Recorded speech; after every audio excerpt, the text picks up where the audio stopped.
Závodníci mají 8 minut na to prohlídnout si cestu. Najít to nejlepší řešení. Naprogramovat každý pohyb. A ve svém závěrečném finálovém pokusu ze sebe dostat maximum. Super, díky.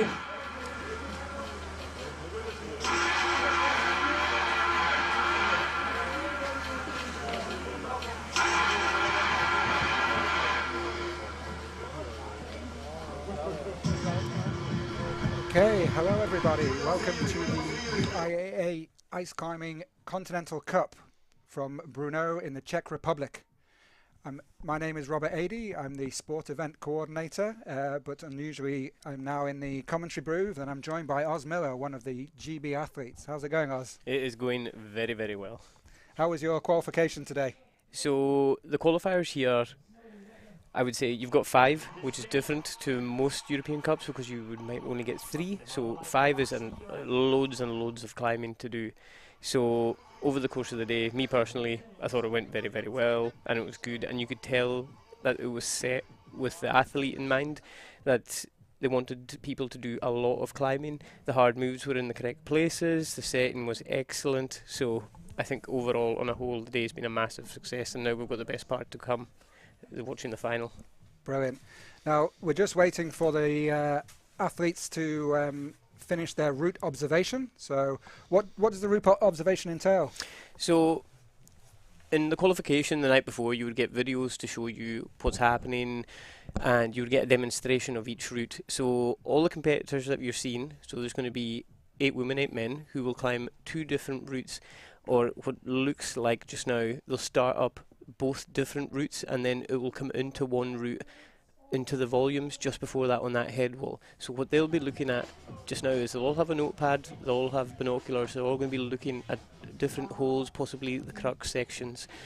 All the climbers that you're going to see tonight are either veterans or people who have been in the sport a very long time, so they've this isn't their first time. I'm going to have a wee look through the list and I'm going to tell you if we've got any first time finalists, because obviously everyone's got to have the first time in a final. But they're looking for any kind of strange things. So Radek, who's the setter here, like I said earlier on, has done a great job, set a hand jam last year and it did catch a few people out. And weirdly, all these athletes aren't from the same country, but they're all got the same mentality towards this, that they want each other to do well. They want to put on a spectacle, they want each other to do well. So if they notice anything or they talk about anything, they'll write it down. I know a lot of athletes, once you find out you're in the final, you'll have your notepad and you'll quickly draw a sketch of the holds that may be covered up or the possible route. So then all you have to do is, when you get this brief window, is to write each hole down and maybe a wee bit of question marks around it, and everyone will come and they'll go back into isolation, and they've been kept there for the last hour, so no one's allowed to see them, talk to them. They're purely on their own, and they'll all come back in, and believe it or not, they'll all speak to each other, talk about the route, give each other kind of maybe discuss different methods. And I think that's an incredible sport. Can you imagine in in the last round of an F1 that everyone got together and talked about tactics and how they were actually going to win. So it was a very unique part of the sport, which is great, I would say. Yeah, that's what's amazing about ice climbing and also sport climbing. It's very similar in sport climbing that the athletes from different countries share information. Oh, and, yeah. Kind of help each other with beta. And yeah, totally. And a lot of people you'll go up to during the day, you'll start speaking to, their English isn't that great. Second year in finals, their English is impeccable and they can hear everything and you're like, oh, right, okay, I see what's happening. I'm trying to have a wee look at the route just now and see if there's anything kind of untoward. So we've got stones, we've got metal holds, and we actually have a small bit of chain on the men's route, about about up on the 4th blue set of volumes there. There's a small chain. So I would suggest that that's going to be taking that and you are going to have to dynamically swing. So your right axe is in a great hold, but this is going to be all about the motion and landing on something that might not be that great. And how much is kind of knowledge of the holds kind of useful to you in these sorts of comps? Oh, massive. I don't think it's a surprise today. Willis has topped all 5 qualifiers here, which is unheard of. We, like the British team, have come to this structure 5 times this year to train. And as a whole, our whole team has done so well today, because you know the holds, you know the setting style, and the knowledge that you can get from competing or having done something for a very long time. You can't be bought, just comes, and it's so invaluable. So you and the British team have been training here during the summer? Yeah, during the summer. So the wall is open to anyone at any time. There is a QR code that you could obviously donate to, which we have as the club. So we've come out here as the GB team, we've come out here as friends, and we've also come out here from the Scottish Dry Tooling Club and held events here. And this structure is great because you have the best in Europe competing and people who have never done it before, and everyone gets something out the day, because the entry level into the sport, depending on what competition you can go to, can be quite hard, but here everyone's had something good, and even the best today have fallen on what some might say would be the easier routes. So it's just great venue, great event, and this is the 5th year that it's happened here, started in 2019. They used to have the Dry Tool Cup on this structure, which started in 2009, and I think it's just grown and grown and grown. Now, if you can see in this picture here, you've got the yellow wall on the inside, and then there's like the black wall on the outside. That is wood. They changed it in the summer, and they've actually revamped the right-hand side of the structure, and it's just beautiful. Yeah, lots of snow coming down at the moment. It's the temperature's hovering around freezing, but we've had snow for pretty much the entire day today. Yeah. So it's definitely made it quite wintry. But yeah, what you were saying earlier about the being allowed to kind of being able to test the best climbers in the world, yeah, or best climbers definitely in Europe, but also allow the kind of younger, potentially less experienced athletes to come and have a go. Yeah. That is what these continental events are all about. Massively. And I think kind of over the last few years at the UIA, that's what we've worked really hard to kind of bring about. And actually the success of the Continental Cups. Now, we started off in the 2016, 2017 with 2 or 3, and now we're up to kind of 6 or 7 regular events each year. Yeah, and the numbers at them today, I think we had 72 male competitors arrive today, and that's incredible. The day went swimmingly as well, everyone got done climbing, and that is a large amount of people. Yeah, it's incredible. 72 male competitors climbed today, and 35 female competitors. Yeah. So that's actually the first time we've ever had more than 100 competitors at a continental level event, which is absolutely fantastic. Yeah, it just shows you how big the sport is getting. And each country, I think in the past, have had maybe 1 or 2 really strong individuals, and they've had to forge the way on their own. And now they are progressed in the sport to the stage where they are now teaching people and bringing people in. The federations are getting more involved, structures are getting bigger, clubs are happening, and the whole setup is just getting bigger and bigger and bigger. And now that your team are being developed, so now we have our, sorry to interrupt there, but now we've got our athletes coming out. We can quickly run through the start lists as you can see them coming out. So qualifying for the women, qualifying in 8th place, we have Haruko Tauchi from Japan. In 7th place from Great Britain, Caitlyn Connor. Come on. In 6th place from Switzerland, Cor Vogal. In 5th place from Poland, Olga Kosek. In 4th from Ireland, Ema McSwigan. In 3rd, local climber from the Czech Republic, Anetta Luskova. In 2nd place, Vivian Laborio from Switzerland. And in 1st place after qualification from the Netherlands, Marianne van der Steen. And for the men, we have in 8th place also from the Netherlands, Marianne's husband, Dennis van Hoek. From Poland in 7th place, Jan Meleski. In 6th place, we have last week's winner from Spain, Javier Cano. In 5th place from France, Virgil Devenir. In 4th place from Switzerland, Jonathan Arthur Brown. In 3rd place from the Netherlands, Tom Phillips. In 2nd place from Switzerland, Benjamin Bossard. And as already mentioned, in 1st place, qualifying in 1st from Great Britain, William Morris. Yeah, boy.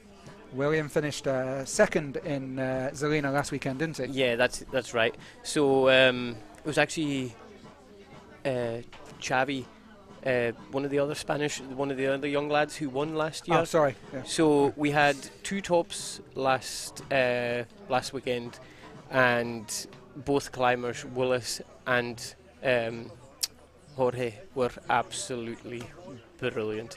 They were kind of flawless, really, and you will find in the final the person who's calm, maybe had the best sleep last night. These are the margins that you're talking about, and I think the belief in their own ability. So every single name we read out, male, female, are all more than capable of topping these finals. So if you've qualified with the best score, you will be the last climber out. So Willis today, like I said, had topped each qualifier, completely unprecedented, and he will come out last, and the people who qualified in 8th position will come out first. But everyone's had the same amount of time to look at the route, so it is completely fair. So we'll just have to see how it goes. It is, as Rob said earlier on, it is snowing quite a lot, so the winter climbers among us will not feel too out of home here. How does that kind of play into your preparation and stuff when you know it's going to be, there's going to be snow, there's going to be cold temperatures? Kind of, do you do anything different to kind of how you would potentially climb these routes if you were training in the summer, here in the summer, for example? Yeah, because in the summer you've actually got the problem of being too warm and everything's kind of greasy and a bit wet, and it's actually staying cool and finding shade, because in Brno in the summer it is absolutely gorgeous and roasting. Here, I would say constantly keeping warm. You have an hour between each qualifiers, and that hour disappears, especially if you have a lot of people that you want to support and cheer on, and you're always keeping an eye, 3 people in front of you, so you can get stuff ready and get going. And the warm-up is absolutely key to this. It's as important as thinking that you can actually get to the top of it as well. And how do you deal with the kind of the cold hand situation then? You know, kind of obviously those hands are being held above your head for a significant period of time. Yeah. So, like in winter or anything, once you start climbing, you're that focused and locked in that the cold is not even a thing. So what we've actually got here is we've also had some youth categories qualifying with us today. Now the under 20s and the under 18s were on the routes with the adults, so they're in the results with the adults. Yeah. But the under 16s, they were on separate routes, and we've given them the chance to have a very short final. There was only 3 of the men. Yeah. So this is. How incredible is that, though? This is preparing the youth for later on in life massively, because a lot of... he's just slipped off there. He's just slipped off there. Yeah, so that, I believe, was Peter Porek from Slovakia.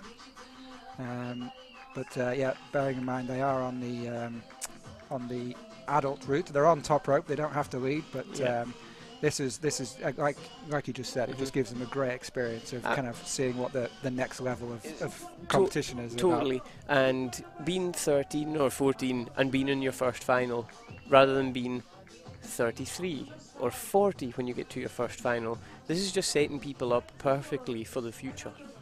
Apologies, that was actually Niels Martin Dolph from Switzerland. Do apologise.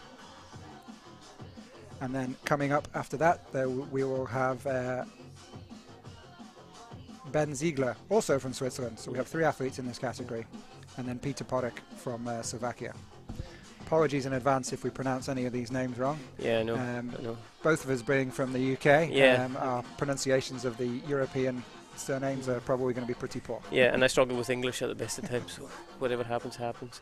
I think there has been a big shift in the last few years of the adult kind of category going, hang on, we're getting older and we're not really replacing anyone with this. And I truly believe everyone here wants to pass on the great times that they have to the younger generation and showing them. So the standard of younger climbers compared to what it was 20 years ago is through the roof, because it's like you're copying off your older person's coaches are happening. The sport's in a good way and is going to be bigger and bigger and bigger. Yeah, absolutely. I mean, we've had youth categories at a couple of continental events in the past, but this year for the first time we have youth categories at continental events at 5 events, which means we can, for the first time, we can have a continental series. So at the end of the season, in Sunderland, in the UK, at the final continental event, we will crown some youth categories champions for the first time, which is absolutely fantastic. And is that something that you really, really want to push and keep going in the future? Absolutely. I mean, you're right. Kind of the teams are starting to push their athletes forward, and kind of. But there is a relatively kind of a lot of the older athletes kind of rotating out of the sport and retiring. Yeah. And we need to make sure that there are young guys coming through to challenge them. So. And look at the confidence here. This is the men's final and kind of cruising. Yeah. So he's going to do a big shoulder move here, lean over right, match up. Yeah. He doesn't look like he's nervous at all. This is fantastic. He's on the. Is he on the stone holds here, or are they metal? I think that might be the new intellects that have come out. Yeah, he's on. It's like almost like a W that's inside it that you just have to get into. Big move here. Oh wow! This is absolutely fantastic. Yeah. I think we might have a potential winner here. This is incredible. And obviously, he's probably about 5'5", and you're going to watch people who, Dennis is probably about 6'4", come out and do this route. And it just shows you that being small or tall does not matter. Being technically good will get you up the wall. Yeah, absolutely. He's doing everything right. Left hand, right hand, matching, going up. Now lean over.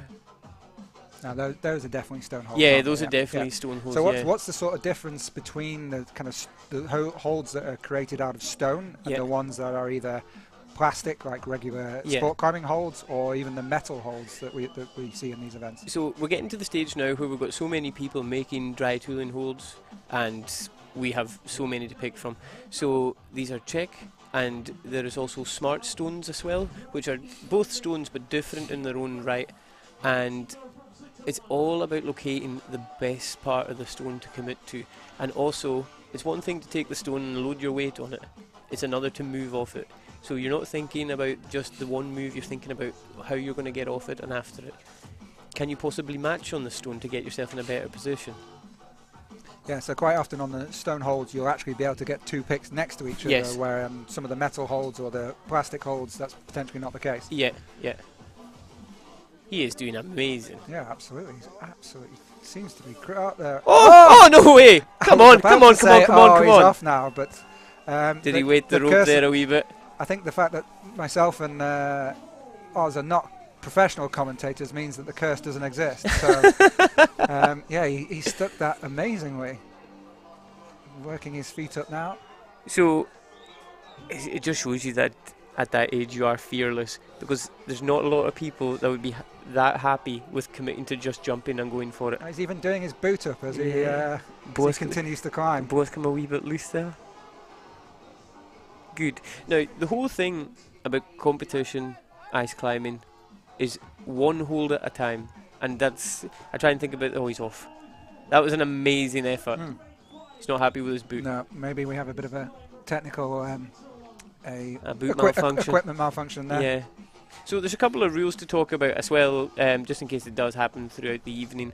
If a stone was to break, like a stone hold, for example, the athlete that was climbing on it, if they came off it and it broke and they progressed to the next hold, they have the option to say, I'm calling a technical, but it wouldn't be in their best interest, because they would have to come back down to the ground and then climb again once the stone had been reset. But if you go onto the hold, it breaks while you're on it and you haven't progressed off it, they will call technical and they will have to climb the route again, which can be a bit of a curse. So the holds themselves are all numbered, obviously, and obviously the higher you get, the more points you get. So Benjamin reached hold 13 in that attempt, which was absolutely fantastic. Yeah, that was. This route was set for adults, and to split some of the best in the world. Yeah, exactly.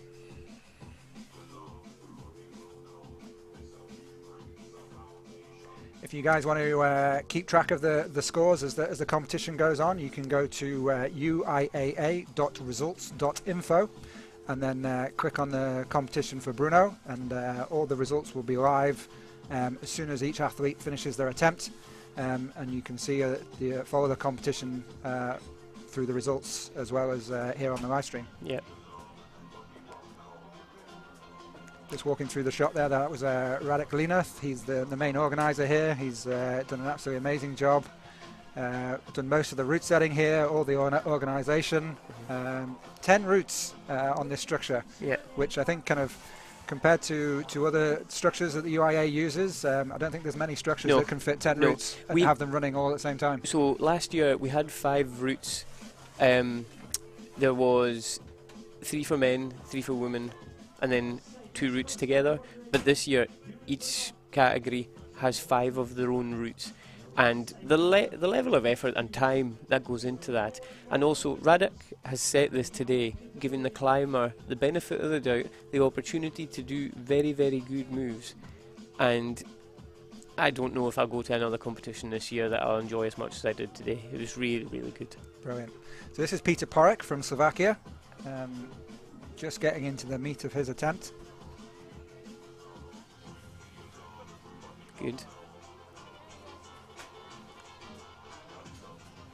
So when you're progressing up the wall, you'll notice that on the axis you kind of have a lower handle and a higher handle. If you're going up, you want to be on what we would call short grip, which he's on his left hand there. Matches up. Yeah, perfect. If something's really, really far away and you're at your limit, long handle. But if you can, it's good to move off the short handle. And what's the difference in terms of the stability of the axe on the hold compared from the short handle to the long handle? So if you get something with a short handle and you can pin that thing to the wall, you can do anything you want. You're pretty safe. You're good. If you're completely far away, long handle, it can be so like wobbly, or you just have to maintain body tension all the time. Well, Peter's doing really well here. Yeah, really, really good. Great pace as well, like not hanging about at all.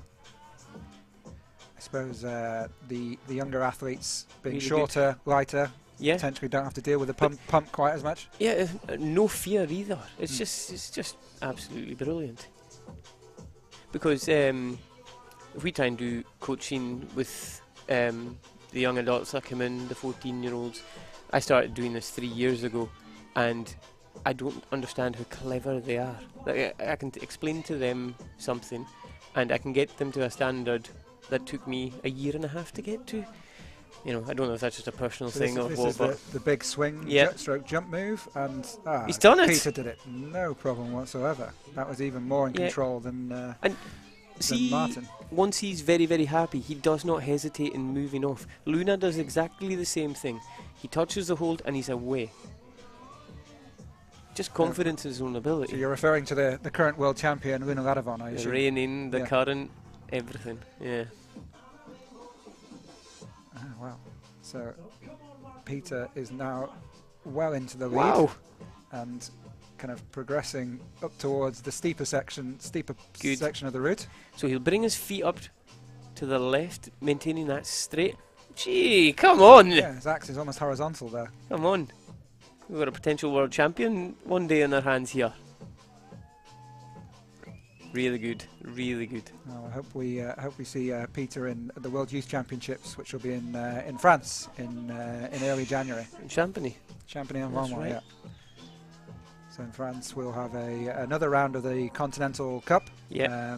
as well as the World Youth Championships, which will be absolutely fantastic. This is event. absolutely incredible. Oh, he's doing amazing. I think he's still got plenty of time as well. Come on, lad.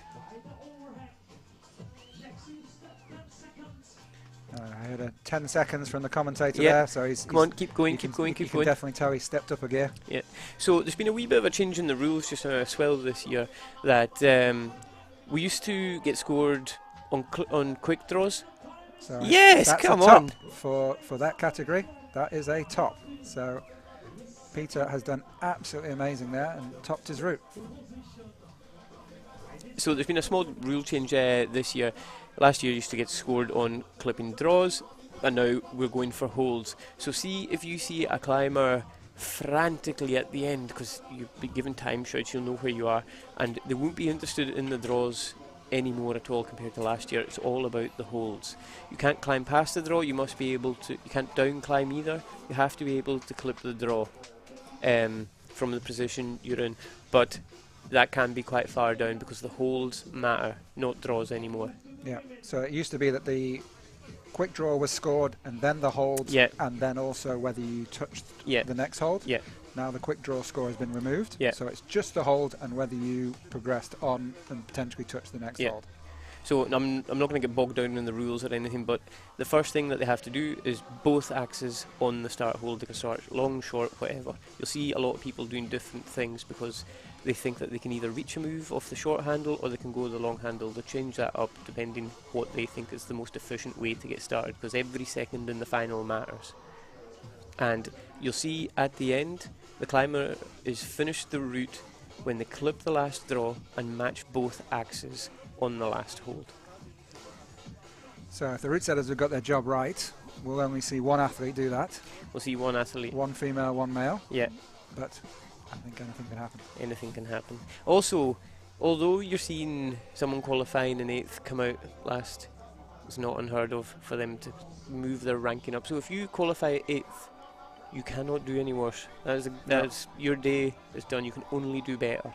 So it's almost, if you come out last, you've got everything to lose. You could also win, but you've got everything to lose. And this is all contributing towards more UIA rounds. So the next round we have is in Utrecht in 2 weeks. So the Utrecht ran their first event last year. Yeah. No, second event. Sorry, Yeah. they ran one just before COVID. Yeah. But they ran an event last year, which was great. Yeah. Were you at that event? Yes. Yep. How was that one for you? It was like that's the only thing I think that's wrong with tooling competitions is so there's not enough of them. More. The more we have, the better. Great. So now we're just waiting for the start of the adult continental events. Yeah, and we also, the first male that we're going to have out is Dennis van Hoyk, who in my opinion is ice climbing royalty. Not only has he done a lot for the sport, been in the sport a long time, he's won speed at Saas-Fee years ago, but he is also a monster at dry tooling outdoors in the mountains. Just a guy that's dedicated a lot of his life to this sport, and it's just such a nice guy as well. Yeah, absolutely. Dennis has been involved with the sport for such a long time. He's one of the few non-Russians to have won a Speed World Yeah, Cup. yeah. That's quite an accolade. Yeah. I can't tell you the year, but he has his name on the board in Sasfe. The legendary board. So here we have Haruko Tauchi. Again, apologies for the pronunciation, Haruko, but I'm sure that's not how you pronounce your last name. But you'll notice that the first couple of quick draws are pre-clipped for each athlete, and that basically is just a safety measure in the fact that kind of if they were to pop off low down, having been wearing crampons and having axes in their hands, hitting the ground from even a couple of feet up wouldn't be ideal. So as a safety measure, we do pre-clip the first couple of draws for each athlete, and that just allows them to kind of get established on the route and clear of the ground before they kind of get into any hard moves and start leading. So that's pace. Haruko leaving the ground. Yeah, great pace, moving. And how kind of important is the speed at which you kind of climb up these routes at various points, kind of? So in the finals, you either have two mentalities. You play a tactical game of this is where I want to get to because I think everyone else can't get there, or you just go full send. Whatever happens, happens. Because if you want to top, you need the allocated time. You have a lot of time. Like climbing for 7.5 minutes, which they have, is an awfully long time. But it's all about efficiency, and you can already start to see everyone does this really quick for the first few moves, and then they start to go, right, okay, maybe I'll just go slower. Take a deep breath. Take a deep breath and start to recheck everything. Everyone, I'm sure, will know the fact that Brno is Adam Ondra's hometown. Yeah. He was here earlier with his wife and his daughter. And no, he's famous for the speed at which he climbs and kind of reads the route and be able to kind of move efficiently between the holds. And I think kind of a lot of the ice climbers take inspiration from that in terms of how he kind of can just decide and commit to a move and just keep going. Absolutely. So if you're at home and you fancy getting into the sport or anything and you've not done climbing, you can boulder 7B, whatever. That is all an asset to this. Like we talked about earlier on, Luna climbs, I think 8C, or I think it's even harder than that actually outdoor. Jonathan Brown that you'll see in the final, phenomenal boulder. Everyone has something outside of this as well, and they just all use it to be as good as they are. Yeah, the Spanish team that have come onto the scene in the last couple of years. Exploded onto the scene. Basically, we're all very strong sport climbers, I believe, before they switched tools to ice axes. Yeah. So, Haruko, I'm going to go on record here, and you can tell me if I'm wrong. I do not think she will fall or slip off any hold. She is either going to go to the top, or the time is going to go against her. Very rarely do you ever see her make a mistake, and she has been in, I can't tell you how many finals. Methodical, slow, smooth, nice, just good all-round climbing. Now, Haruko's just coming up to this big swing move that we saw the young kids attempt on top rope a few moments ago. Slightly different when you're on lead. Yeah. And she's having a slight think about it, quick shake. Yeah. The athletes have got 7.5 minutes each for their routes. And so they do have some time to think about moves if they need to. Yeah. And see, completing this move here could be the difference from becoming 7th to maybe 3rd. So she's wrapped around the side of that big tension in the core. Yeah. And don't pull the axe out far too much to the left, or you will just ping. Yeah, that's very, very well done. Yeah, doing it static like that must take a lot of risk out of the situation. And see the power that's involved in holding that there and keep going up. Right, yeah. Then you get onto a downward pull, probably have a breath now, and you reset. Good.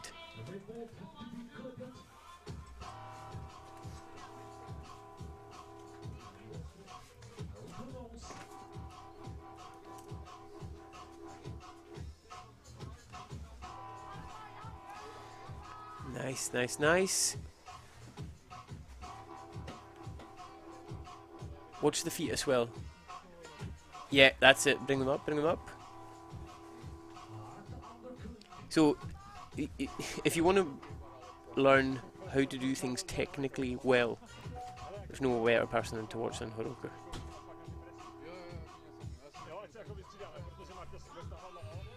Yeah, Haruko's been around on the World Tour for quite a few years now. And last weekend she finished 4th in Zelina, but previous to that, in 2023, she finished 14th in Saas-Fee in speed and 6th in lead, making finals. And then also in 2023 in Champagny, she finished 10th. She also finished in silver medal in the Asian Championships in Cheongsong, Korea, taking 5th in the World Cup overall in that competition too. So not a stranger to finals. No, not at all. Not at all.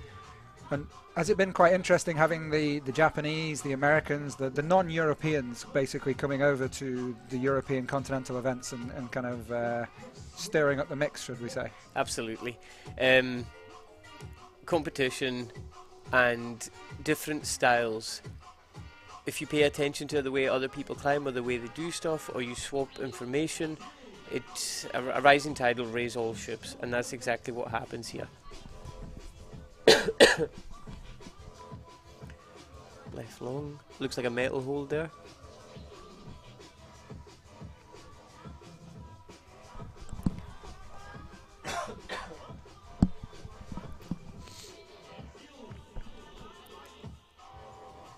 Nice, slow and steady. Really good. So this will be a small metal plate inside that. Yeah, so these big red holes, no, they look on the camera like a big red hole, but Yep. actually what's in the middle there? What's that axe hanging on? It will either be a small, like almost 2 pence size wee slot or hold, which will allow you to take it perfectly. It will go from being really, really good. If you move the axe left or right, you'll be upside down and your goal will be over. So this is 12 draws. We've got 20 in total, so we're over halfway. And see, from a physical perspective, it's monstrously difficult. Like, technically very hard, but also the endurance you have to have. And this is Haruko's 6th route of the day. She's done a lot of climbing. And the day just gets colder and longer. Just touching the hole there with her hand, just to make sure that she knows exactly where the good bit in it is. Haruko from Japan, she's one of our older competitors. She's 38 and has been competing since 2020 and is actually Yes. trains with the Japanese team, but also has a Korean coach in Kwon Young-hee. Really good. It's not easy to clip from that position either. Yeah, do you think she should have? Well, she's going for the. Yeah, look, she's touched the next hole, so she'll get a point for that. Yeah, I think she may have just realised she's made a mistake here in terms of not making that clip before she committed to that hole. What do you think? Oh, yes, this So clip at the bottom the here. Just clip number 14 is on the right side of the volume. Yeah, and hanging down. Can she reach it? Look at the core. Left. Yeah, she's pressing off the right leg Ah, to try and get it. Fantastic. Yeah, it's okay, very good. She's very rescued. good. She's rescued that situation. And that. Oh, and that is probably timeout, I think. I don't think she fell off there. No, So, that was time. yeah. Boom. Okay, so there's our first athlete. Yeah. So now we have a high point. Excellent. And I think from an on-sighting point of view, that if you get your whole time on the wall and you make great progress up it, you can't be disappointed with yourself. No. Like that, there's no mistakes to be made. That's Haruko's competition over. Yeah. Like you said, 6 long, hard routes. Yeah. And we will now see the first of the men. So in the orange down jacket, just on the right of your screen there, was Dennis van Hoek from Yeah. the Netherlands. Yeah. Tying in and preparing. So as you were saying earlier, they start up different lines and Yeah. then the two lines merge, yeah? So here's Dennis in the orange and blue. Again, no stranger to finals. Been here. Probably loves G'ing up the crowd as well.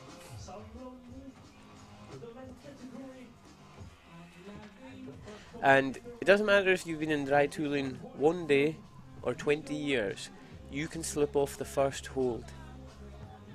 No one is exempt from that. And actually, in qualification, if you slip off the first hold, you before the first quick draw, which is the first draw he's just clipped now, Yeah. you actually get to have another go, don't Yeah, you? you get to have another go. But not so in final. Not so in final. In final, you are done. So Dennis seems to be moving quite quickly up Yeah. the first few holds. The athletes need to be aware of where their rope is as well, in terms of, obviously they have very sharp axes and picks, Yeah. crampons on their feet, and make sure they don't end up slicing through Yeah. ropes. Yeah. So the axes Dennis is using here are the A-Speed, great axe, and he's actually sporting the new Scarpas, which are beautiful. You guys spend a lot of time sharpening and kind of honing your picks and kind of on your front points and your axes. Kind of how important is that to the to your performance? Oh, it's for me personally, it's something that I am not great at. I need to get better at. But if you're lucky, you'll have someone in the team that is amazing at it, and it's a fine craft. Because the difference of something being sharp or maybe a wee bit blunt is the difference between going on and off a hold. So Dennis opting for the higher clip, easy. So he's on a movable hold there. Yeah, and there's the makes swing life I was talking about Yep. earlier. So Dennis being the height he is can reduce that swing massively. Yeah, he made that look quite easy. Yeah, he did, where a smaller competitor that will come out later, it might not be so easy. And the winter climbing experience that I talked about Dennis having, here we go. Oh! Oh, I think the foot just went slightly. Not happy about that. No. I think he probably wasn't anywhere close to being at the end of his performance there. But this is Dennis' first competition of the season. He's already made finals. He's just going to build on that. Yeah. Yeah, so Dennis wasn't in Zelina last No, weekend, but his wife Marianne was. Yes, and she took the win home. Took the win. Marianne's been training dedicated all year, and she qualified first last week, qualified first today, so bookies' favourites, Marianne tonight again. Today's just a different level of strong just now, really good. So yeah, score of 11 for Dennis. Yeah. So I'm pretty sure we'll see higher scores than that. So next out for the women will be Caitlyn Connor from the UK, Yeah. who I'm sure you know very well. I know Caitlyn very well, and remember earlier on I was talking about people wanting to give back to the sport and progressing the youth and everything. The young group that we have with us, like, idolise Caitlyn, and Caitlyn, I always call her, she was like the first casino in Las Vegas, because before it was a desert, then there was one casino, which was Caitlyn, and now there's hundreds and business is booming. So the whole British team, everyone, owe everything we do as a team and a club to Caitlyn. It's amazing how one athlete can kind of make such a difference. Now you've got Shauna Coxey, idol of the British female bouldering scene, or the British climbing scene in general. Yeah. But it's amazing how kind of one female athlete can really inspire people to. It's unbelievable, and it's one thing to be an inspiration to people, but getting them to look up to you as well is another thing. And Caitlyn's only 21 in her own right, and it's just going to go from strength to strength. I'm sure her dad Mick will be foaming at the mouth right now as Caitlyn is about to start her attempt. Exactly. It's so nice to see. A lot of people put a lot of effort into Caitlyn, and Caitlyn is simply repaying that just now with the way she is to everyone. You couldn't meet a nicer person. It's a really good start.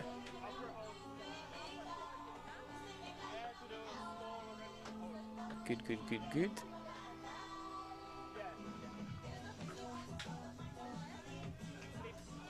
Caitlyn climbs on crook and nogi axes, that she has done for years. She's also a RAB athlete, which is another great thing for the sport, that we're seeing so many sponsored athletes and influential people, and this is their main dominant sport. It's great. Yeah, when you've got really kind of, like you say, influential athletes like Caitlyn, kind of Petra Klingler, who's a Red Bull athlete. Yeah. And kind of a lot of the Korean, some of the Russian athletes as well. They kind of quite often the female athletes can be really pushing the sport forward. The massive people in the community. So Caitlyn hasn't started quite as fast as Haruko did, but she seems to be a lot more measured and kind of checking everything out before she moves from hold to hold. Caitlyn has the great ability of climbing at the same pace constantly, so not going too fast, not going too slow, which is actually really good. And she actually won gold in speed last year. So quite a lot of these athletes do both speed and lead. Yeah.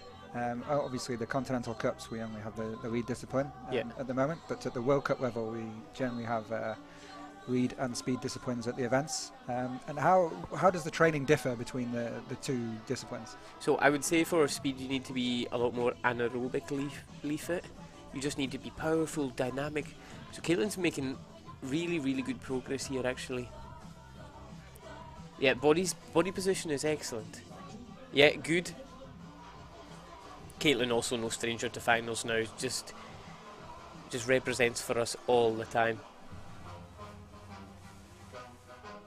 Excellent. She made final last weekend too in Brno. Yeah. 2 comps, 2 finals, great start to the season. Finishing 7th last weekend. Yeah. And I know you see these athletes for the 7.5 minutes that they have on the wall, but what you're also seeing, what you don't ever see, is like the 7, 8, 9, 10 years of hard work and graft that goes into this. So if you were competing here today and you're going to watch this back or whatever, I just want to say that just keep going, and you'll get to finals. Like Caitlyn is here. Come on. Right, so she's just reversed the move just to get a wee bit safe. Nothing wrong with that. So I think she's going to want to bring her right hip in, get up and tuck the right hip in and go long. That's a big move. Come on. A long move. Good. You'll see the athletes shaking out in between as well, because if you can just do a couple of wee shakes every now and again, you'll get an extra 5 meters, 6 meters. Yeah, good. Caitlyn's been on the wall for about 3.5 minutes now, so she's not doing too bad for time. She's climbed everything really, really well. What's the advantage of the athletes putting the axe in their mouth as they move from hold to hold, as opposed to like over their shoulder or kind of hooking it in their hand? Or so if you have it in your mouth, you are not going to drop it. It is not going anywhere. Okay, let's making good progress again. Get this clip. Come on. Yeah, if it's in your mouth, you are not going to drop it. And believe it or not, after you've done this sport for long enough, you will go winter climbing and put your axe in your mouth. And it's ridiculous, but you just can't undo it. Good. And I suppose when you do that with a axe that doesn't have tape on the shaft, it'll freeze to your lips pretty quickly. Yeah, and you'll remove half your lips. Yeah. Come on, Caitlyn, come on.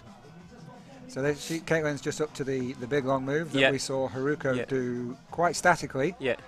But we did see the younger kids earlier do it quite dynamically. So Caitlyn's got plenty of time, but like Haruko, will not rush the commitment to this move. She's going to try and go static, or she's going to try and dyno? She's going to dyno, I think. Go on. Yeah. So she's trying to like line everything up, get the foot nice and high, and she's going to pull like hell on the right arm and go over left. Come on. Come on! Oh, that was... Right, so really good. She went to that with her axe in the kind of forward position, whereas Haruko did go kind of reversed. Yeah. So especially at the beginning when you're trying to train dry tooling or everyone is different. Axes are different. People are different. And reset. The top of that hold's obviously not good. She's going to a stone there. So everyone has a different method of achieving the same thing. And I always try and promote people to develop their own style, because someone like past champions of the past, like Yannick Letard, isn't going to climb the same as like Dennis that we've seen. So everyone has to find their own thing. Come on, Caitlyn, come on. It's so cold out there as well. It does look quite cold. There's a lot of snow coming down, but she is burning through her time quite quickly here, isn't she? We're on about 550 just now. Just find the good bit. She's going to have to step it up a gear if she wants Yeah. to get higher up the rankings. Come on. Okay, she's committed to that hold. She's going to unweight Yeah, good. her And roll on. you'll notice it there that gets the right axe, top of the hold, weights it, and doesn't completely remove the bottom axe until she's 100% sure. Matching on a stone. It'll be interesting if she goes off the left axe or the right axe here. So she's going off the axe that she matched second, so she must be happier with that placement than she was the first one. So we'll get the draw. Really good, really good. Okay, I think. Come on, Caitlyn. Into the stein. So it's not actually a stein. So it's actually a floating hold. Yeah, So, a floating hold. You take it as a stein, and you just have to keep going up, up, up onto it. so a stein is when the head of the axe actually hits the wood and you can Yeah. really yard on Yeah, it, whereas you a can- floating hold is much less Yeah, you stable. Yeah, you don't have that that luxury of burying the axe into the wall, and you can have a rest. You can do anything you want on that hold. It is very safe. Because you guys actually have sharp points on the top of your axe, don't you? Yes, to that's allow for right. that. So the reason that you'll see on this axe, it kind of looks like a bird, I guess, where you have the main axe and you'll have the two cheeks on the top of it. The two cheeks are on the top so you don't stein or bend or break your pick, so you distribute the pressure and the torque evenly across the whole axe, and those cheeks take it, because manufacturers and climbers both don't want to fall because of faulty kit. So this has been engineered and it has been well accepted across the whole competition. Caitlyn, come on, you're doing so well. I think she might be out of time now. Yeah, Or close to. Yep. Come there we go. on. She's been called down by the judge. So, quick draw 11. Up there. And score of 17. So Okay. hold 17. So a little behind Haruko's 25. okay. But solid effort from Caitlyn. Oh, massively solid effort. And we really are at the start of the season just now, so it doesn't matter if you completed 10 years or 1 year, you're still nervous, you still got to show up. I think there is a sweet spot in the sport when you've been in it a while and you consistently get good results, but when you're very new at the beginning, you desperately want to impress, and see when you're at the further end. Like Olga today didn't have a great qualifier, which put a lot of pressure on her to top the next two. And just like diamonds are made under pressure, Olga did it no problem at all. And that's part of the game that a lot of people don't see, is in the qualification, that you're watching other people, you think something about them or whatever, and they top, and then you have to top, or maybe the person you think is going to be ahead of you in finals is on before you. So it's as much about head game as it is the climbing as well. So this is Jan Zaleski from Poland. Again, Jan, apologies for the pronunciation of your last name. Absolutely butchered that one. But he's just about to start his finals attempts. So Jan last year climbed with a head torch because he thought it would give him an advantage. He might actually have it on tonight. I think he does. Mm. Jan made finals here last year as well. Really nice guy. Super into the sport. Yep, he's got his head torch on. Yeah, he does. Hopefully, I wonder if that'll help. Nothing in the rules to stop him from doing that. It could be the placebo effect, I don't know. Absolutely. And just going back to what you were saying about the kind of performance in qualification. Yeah, Obviously, with everyone climbing 5 routes today, you weren't necessarily starting on all the routes were climbed at the same time because we've got so many athletes. yeah. So you weren't necessarily starting on your easiest route. No, So you could actually have, some of the athletes could have started on the hardest route, Yeah. and then the routes could have Yeah. got easier from there. so I think, to put it very nicely, all the routes here are difficult, but some people's style suits other routes more. So it's just a case of owning up to maybe what you're not good at and just being like, right, this is going to be a wee crux move, I'm just going to do it this way and commit to it. And the feeling you get of surpassing where you think that you should maybe fall, because everyone thinks that, they're like, this is the move, this is the hard bit, and see when you get past that, it's just incredible. Jan's making easy work of this, really good. Jan's a strong member on the World Cup circuit as well. Saz Faye last year. Good. Strong. So it's going to be interesting to see him do the chain move here. He's going to get the clip beforehand. So see the orange X on the wall just about below quick draw 5. That is a mandatory clip, so you cannot commit to this move before. Go on, Jan. Come on. Yeah. And notice he touched the hold, gets a point. See when you release the right axe and completely weight the left axe, this is you getting more points. And yeah, come on, Jan, really good. Now look at the way. Oh, he's come off the same place as Dennis. Same place as Dennis. Oh. So maybe yeah. This route is giving me the vibe that it lets you in, gets you comfy, gets you safe, and then we'll just spit you out. Absolutely. That's I think a little bit of overconfidence there, maybe from both Dennis and Jan. Yeah, Jan was doing so well there, cruising. Neither of them looked remotely pumped to that point. Yeah. So you can't obviously take any of the volumes, but the small green one on the left hand side, the second hold they take, actually has a small circle, small metal circle in it that's been developed this year. And you might go to different competitions and never see the holds, or it might be completely new holds to you, or you don't know what to do. So although you might get demo videos or you get an observation, a lot of this is off the cuff and you're thinking on the wall and just trying to give yourself the best fighting chance and set yourself up for the next move. So Jan, based on the fact that he was higher up the ranking than Dennis, takes the lead. They both have the exact same score, but because of Jan's higher ranking from qualification, he takes the lead. So they've both weighted that hold and released the right axe. I think I'm right in saying. Yeah. So Jan finished 12th in Zelina last weekend. Yeah. So he's definitely gone better than he did last weekend, which is absolutely fantastic. And here, lining up to compete, is Cor Vogal from Switzerland. Swiss came with quite a large team to this event. And with a legendary coach, I add as well. And Cora begins her attempt. Look at the pace of this, really, really good. Yeah, almost at a jog. Really good.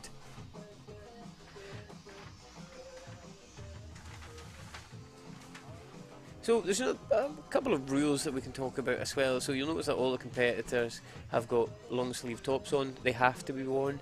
Gloves have to be worn. Our team actually got a sponsorship this year with gloves, which was absolutely amazing. And the gloves that she's wearing just now are for playing golf. So the hardest part about these gloves is trying to find a manufacturer or trying to find a shop which has a left-handed glove and a right-handed glove in the size you need. Yeah, I've done this myself. Gone into a golf shop and asked for both sides. And the guy behind the counter looks at you like you got 10 heads. Yeah, he's like, why do you need both? What are you up to, man? What are you doing? And then you have to try and explain the sport of ice climbing. Yeah. So she just touched that hold with her hand, which is completely in, which is completely allowed. Yeah, take the volume with the hand. This is really strong. Yeah, just match on it.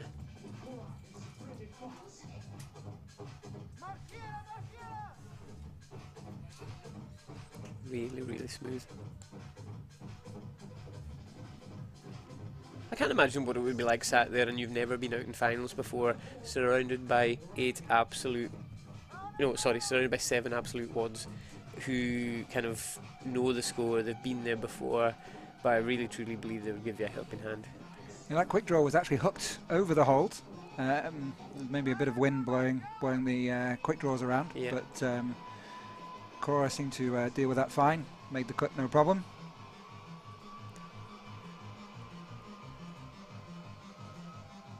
Excellent.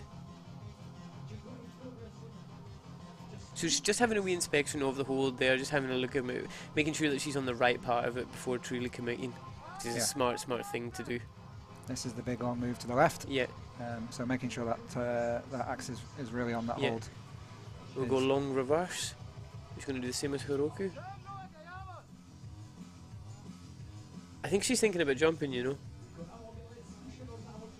It's worth saying as well that the volumes, you kick the wall, it's different. You kick the volume, it's like you have to kick it a wee bit harder just to get in, just different type of wood. Okay, we're thinking about this again. This is very, very smart because someone would rush this move and fall off, and she has no idea how far anyone else has got. This might be the high point so far, so it's totally worthwhile taking some time to check it out.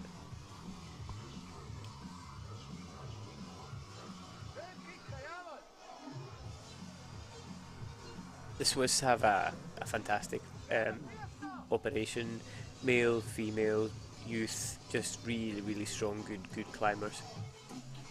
Their home structure being like Sasfe, which in the world scales is just absolutely fantastic and one of the best. Yeah, the Swiss are very well supported by the Swiss Alpine Club, who the UIAA actually shares an office with in Bern. How have you found federations with getting on board with the competitions, with athletes, with everything? With the existing federations that have been involved with the sport for a long time, they've always been really good. The Swiss Federation has been involved with the sport for a very long time. The event in Sasfe has been running for over 20 years now, which is absolutely fantastic. But I definitely see a marked step up in kind of support from the federations towards the athletes and the events, which is good. Still a lot more work to be done. I'm sure all athletes would echo me in that, but I think there is a definite improvement over the last couple of years as the sport grows. Yeah, I totally agree, and everyone just needs to keep up the good work that they're doing. Making really good progress on this, and the pace throughout this whole climb has been very consistent. Yeah, Cora's even though she's only 24, has been on the circuit for 4 years now. And has quite a few good results. Last weekend in Zelina, she finished 20th. The European Championships last year, she finished 11th. And then in one of the European Cups in Melbourne in 2022, she finished 8th. That's a good track record. Yeah, she's so consistent, but I think this may be one of her, the fact that she's guaranteed at least 8th, maybe one of her better results. Oh, you love to see it. You love to see progress, and yeah, really good, really good. She finished 4th in 2019 in Zelina. That was probably her best result. So you just seen her there on the short handle, and she brought her right hand above the left. You don't want to go too high on that tool at all, or it will spit you off.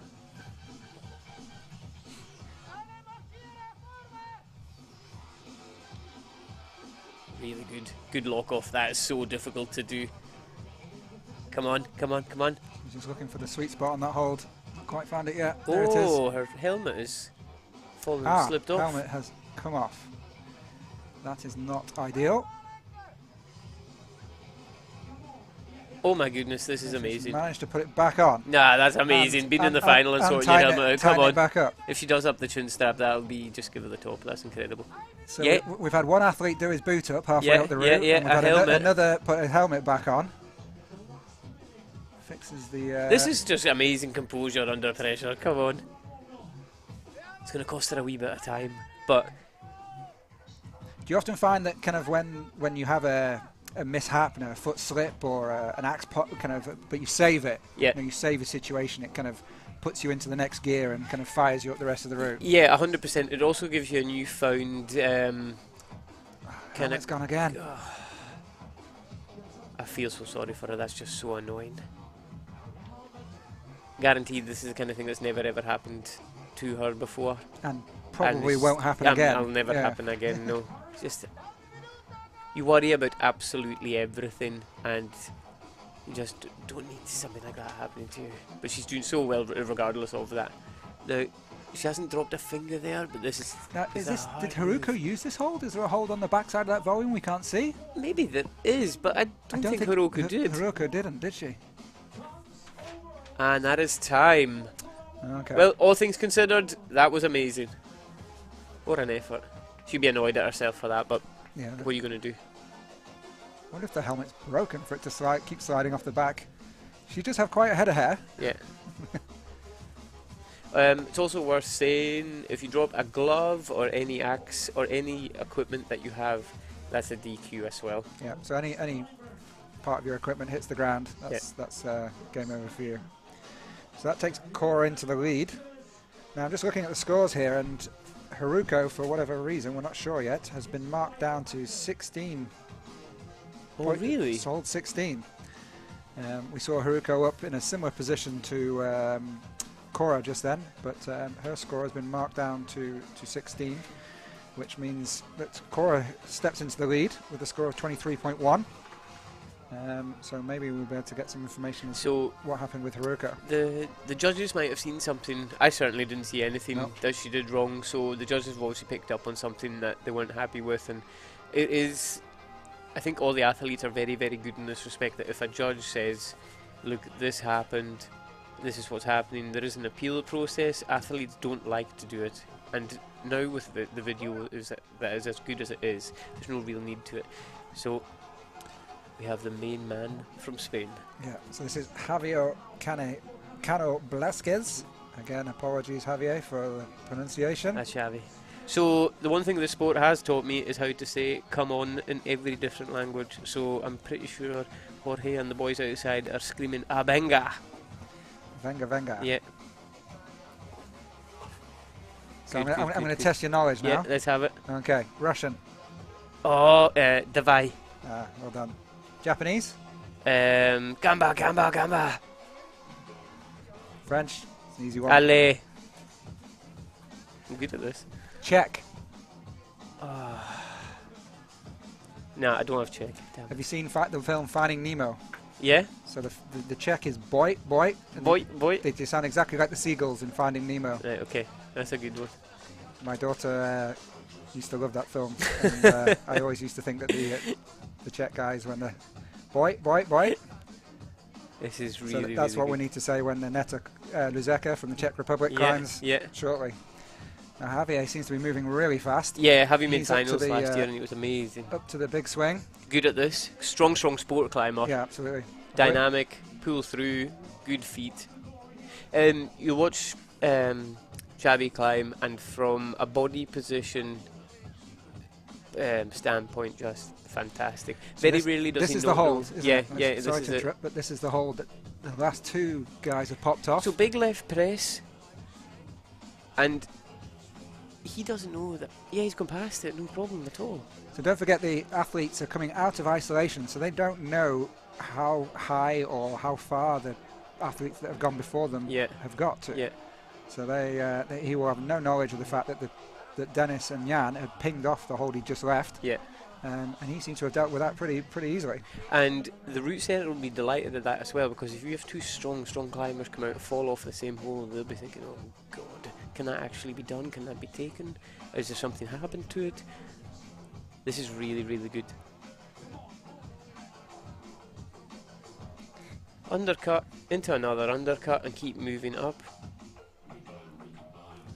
So although Javier is 33 from Spain, he's actually only been on the circuit, active on the circuit for the last couple of seasons on the newly formed Spanish team.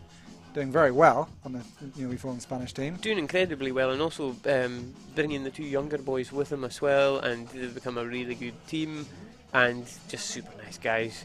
Yeah, so Javier finished 6th in Zelina last weekend. Yeah. And then the last event of last season, he finished 8th in Oulu in Finland. Yeah. So his events, looking at the rankings, have been dropping very quickly from 41st in his first event down to 6th in his last event. So we hope for good things from Javier.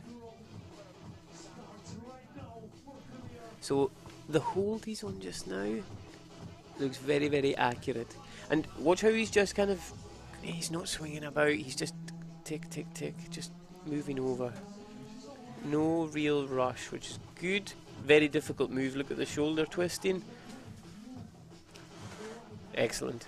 I think that is a very, very hard section. So once we get past here, we're going to move on to the 45, and the bottom of the men's route will join the bottom of the women's route. Yeah, a wee bit of traversing here. Very good, he's not struggling with clips as well. Sometimes it can be extremely hard to be in a position and get the clips. So if you're in a Fig 9 and the clip is swinging, it can be enough to just get you pumped out your mind, and next thing you know you're off. Yeah, that's not so much of a problem on this vertical stuff, No. but I think maybe we'll see that higher up in the when the guys get up into the swinging volumes at the top. So he's joined the women's, the top of the final, yeah. The route we've seen only the women get to so far. So this is like a 45-degree board.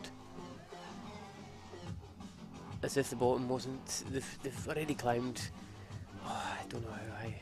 Maybe 13, 14 meters at this point. Higher. Big move. Good lock off. Bump the feet up. Really, really good.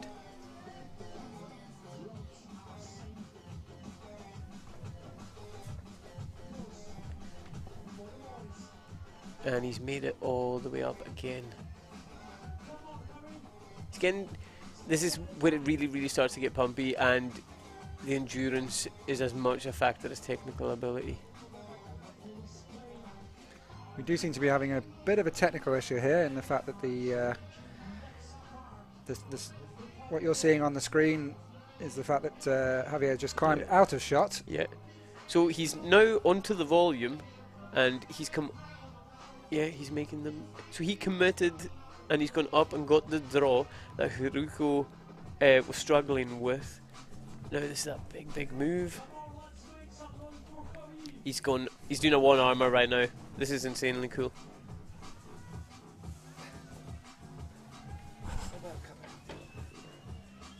Okay, he's made his way up now onto the volume. There we go. That's Javier back in shot. Yeah, so he's come off the 45 wall into the red hole where Haruko was, and then hung off a one arm. So did he use the hold on the side of the volume that we can't see? No, okay. I don't know what that was. So he's in a stein here. This is a good opportunity for a rest.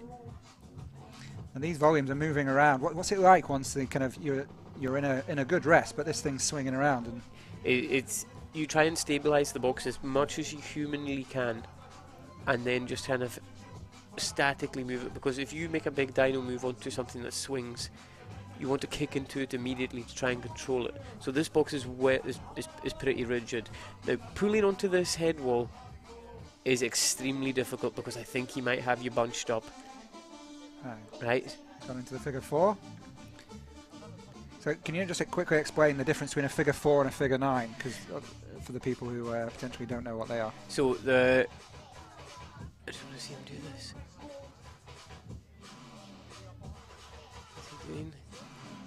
Yeah, so the 4s and the 9s are used to load as much pressure as you can onto oh yes!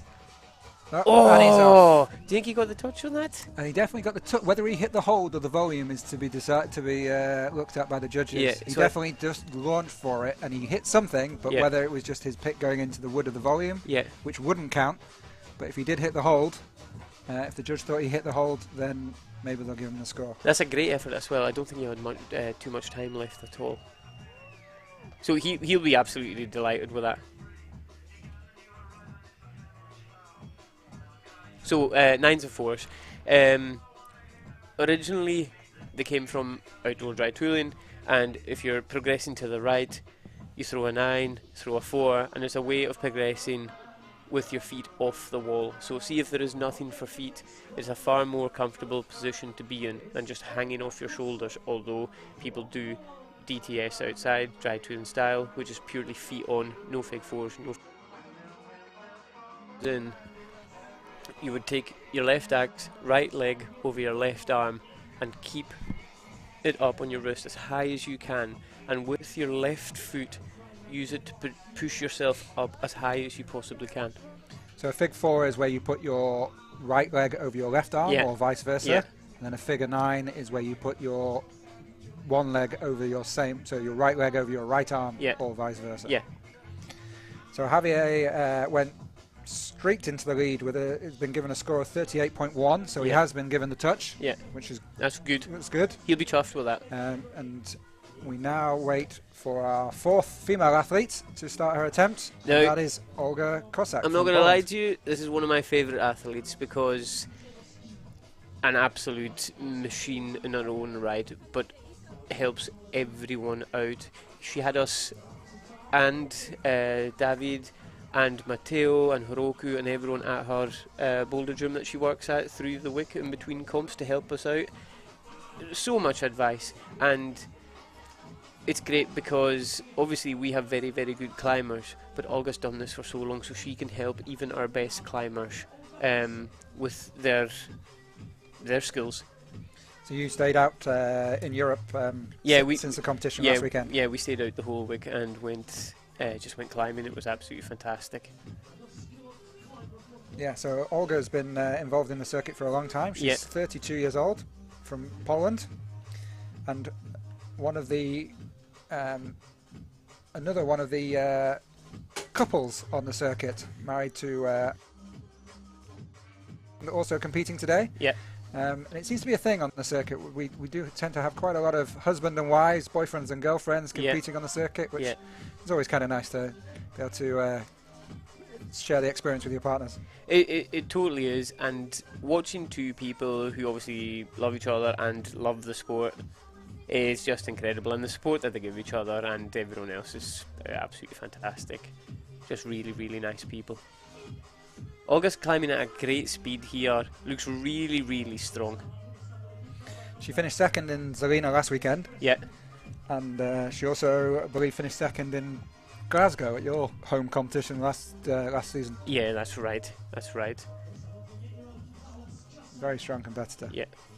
So she's already up at one more hold, and then she'll be up at the sideways. The side pool up there, yeah. The long move to the left. Yeah, to on the side of the volume here. We've seen this done a few different ways so far, so it'll be interesting to see how Olga does it. To give you an idea of the amount of training that you have to be at this level to get into finals and the sacrifices you need, even before the comps, Olga came to Glasgow and trained with us for a week. So that's time away from her family, time away from her job and everything, all for that extra wee bit of competitive edge. I think it's been widely accepted in the community now that climbing is great, but also a lot of gym work helps in. Yeah, no bother. Easy. That's so clever. I think potentially I saw quite an interesting photo on Instagram this week of Olga being compared to one of the male Japanese climbers and having an extra 10 centimeters in wingspan. Yeah. It was quite impressive. So I think that probably helped in that move.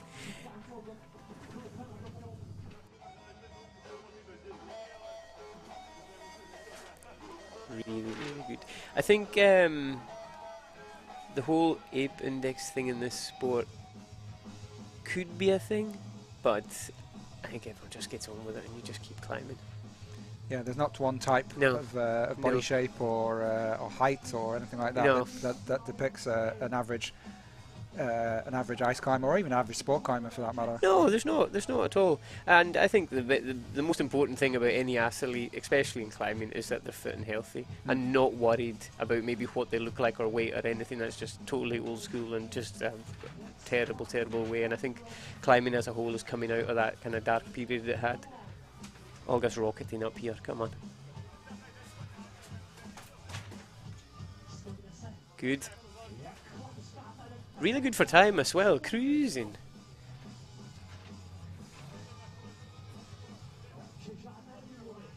Now, there is music playing in the background, and for me personally, I can't think of anything more annoying than heavy-duty drum and bass when I'm trying to concentrate harder than I ever have before. But like the cold, I don't think she'll be even hearing what's playing. How much do you hear when you're kind of like potentially in a final situation where crowds yelling and kind of like... I think you hear what you need to. You listen out for certain people or certain things, because people can be shouting like do this or do that, and you know to ignore it, but other people who you resonate with, you will listen to and be like, okay.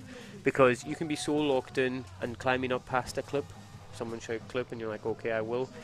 But other times you just want to make the other move before you do clip, so... Yeah, so you see Olga has gone for the... Yeah, there's something on for there. this hidden hold that we can't see behind the volume, that Cora tried to use. It's awful, whatever it is. I think that none of the other athletes have used so far. So Olga is master at wrapping things. Really, really good and really, really controlled. Where others would fall, Olga can manage to do it. Yeah, so she seems quite comfortable. Yeah, whatever that axe is on will be terrible. And she's just using it very, very well.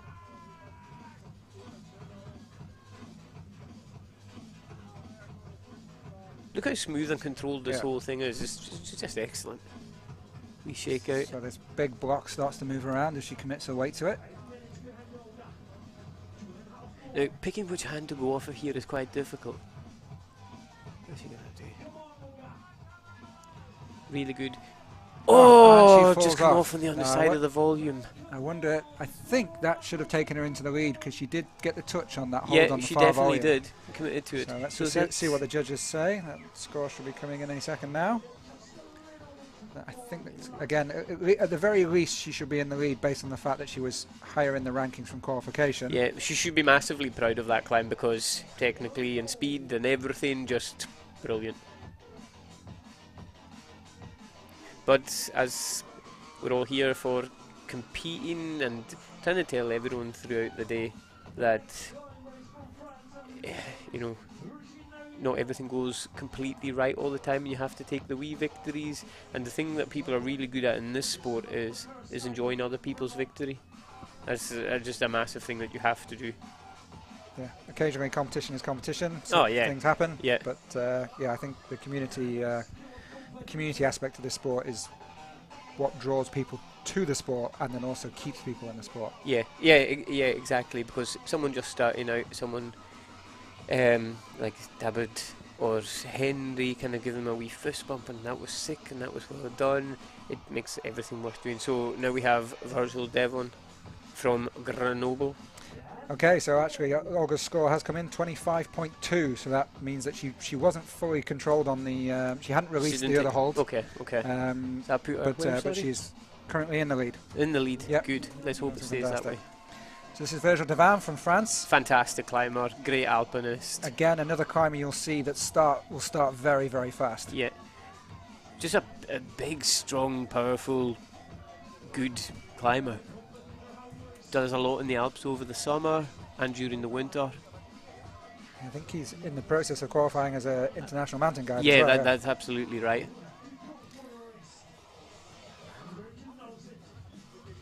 He has a good ability of being very, very serious when he needs to be, and also just very cool and chilled out at other times, and is just a nice guy. It will help you out if you ask him. Just good climber. So he's into the chain. I'm going to say this in first time, no bother. This isn't even going to be a thing. Virgil again, another young athlete who's been that has been on the tour for quite a few years now. Had an absolutely fantastic season last season. Yeah. Won the European Cup overall. Won the last two comps of the season in Oulu and in Glasgow. Yeah. Climbed incredibly well at the World Cups and especially in Korea, but was unfortunate with like a technical. But technicals are technicals, and he knows himself that he climbed extremely well. And to a lot of these climbers, maybe the European Cups are... Oh, it's come off! Oh, he'll be very disappointed with that. He won this event here last year, and that will be not up to his standard, I don't think. Again, that hold that spat off Jan and Dennis. Yeah. Same thing with Virgil. Did he progress past the Jan and the Dennis hold, or was he... I think it was the same hold. The same hold again. But now we know, because Xavi has already climbed through it, past it, that there's nothing wrong with it. It's just you have to be precise. Okay. Now this is Radek. This is He's Radek going to go and do a wee repair, possibly. An issue with one of the holds potentially. Such a great guy, nice guy. He actually runs one of the climbing gyms in Brno as well. So just going back to what happened with Virgil there, again, a little bit of overconfidence, do you think? Um, in the lower section of the route? Again, it lets you climb it loads, and you've done hard moves and everything, and I think it is a metal hold. I definitely think it is. And see, This weekend too. Yeah, He yeah. finished fifth last weekend. yeah, which was really, really unfortunate, because you don't want to see any climber, like, the routes are hard enough without something like that happening. So he had done the route, done the swinging move, and bared down on the stone, and the stone just completely came out of the resin that it is set in, which can happen. It's unfortunate it happened in the final. They replaced the route, and then you've got to go out again, which effectively means you've got to climb everything. You've got to climb it twice, which is unfortunate, but these things happen. So just preparing to climb now is Ema McSwigan from Ireland. Yeah, Now Ema has been on the circuit for quite a long time. Very experienced athlete. yeah. Climbs on Korean tools. Now, I don't even know if you can see from here, but they are razor thin and razor sharp. And every tool you see any athlete using here, it all goes in the UIAA box just to get measured, just so no one can rock up with a 5-foot axe or 2-headed pick or something crazy. So every axe is different but the same. So when Els talks about the UIA box, that part of the rules, we have a literal box that all axes have to fit inside. It's a 25 centimeter by 50 centimeter box, and if an axe doesn't fit in, you can't use it. Yeah. So Ema starts off very well, very confident. Cruising. So Ema learned to ice climb and dry tool in Korea. She lived there for a number of years, and was a major player of the Korean community, Yeah. Korean ice climbing community. And I'd like to thank Ema just now for being part of the Athlete Commission, along with Olga, Willis, Mohammed Safdarian as well, for coming together with setters, UIA, everything, to kind of be the go-between between the athletes and the people who set and the people who organise the competitions. And we feel like we have a voice, and they're doing a fantastic job, and ultimately the sport is just going to be better with them doing the work they're doing. Yeah, absolutely. I think the athlete. I work a lot with the Athlete Commission. I attend all their meetings and kind of help them out where I can.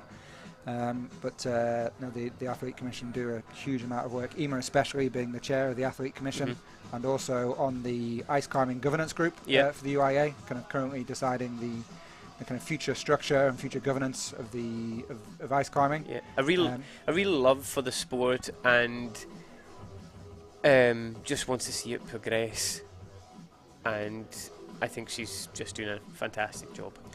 Yeah, she was also a major part of the huge amount of work we did on the rules over the summer. Yeah. Kind of, we did All good, positive rule changes as well, which are giving the climbers the benefit of the doubt, which is better. Yeah. So it's all about kind of making the rules as fair and and equal as possible, but also kind of as understandable as possible. And the consistency at competitions, not changing because you're in a different venue or a different setting. Like the consistency across everything. Well, just for me personally, just feels like it's spot on this year. I know we're 2 competitions in, but they've just been run well. Ema's no stranger to finals, and no stranger to the podium either. No. Having she finished in 2023. She finished silver in the European Championship. Finished in silver position in the European Championships last year in France, and has also stood on the podium in China in 2019. She didn't compete in Zelina last weekend, so her last competition in Oulu, which was the second to last competition of the last competition of the season last year, she finished 5th. Right, so everyone is coming to this hold and going through the same process, which is showing you that it's very, very sketchy and difficult, and everyone's coming to the same conclusion as well. I don't know. I think Ema might have been able to about to take her axe in a reverse position there. She's changed her mind a couple of times. She's like, will I die? No. If I get my left foot. If I can get my left foot out. So Ema's back living in Ireland now, which I think has potentially made training a bit more challenging for her. So her, the fact she's in the final here and climbing well is a good sign. So a lot of the time you'll do half the move and then go, oh, I can make this easier for myself, I'm just going to try. Go on, Ema.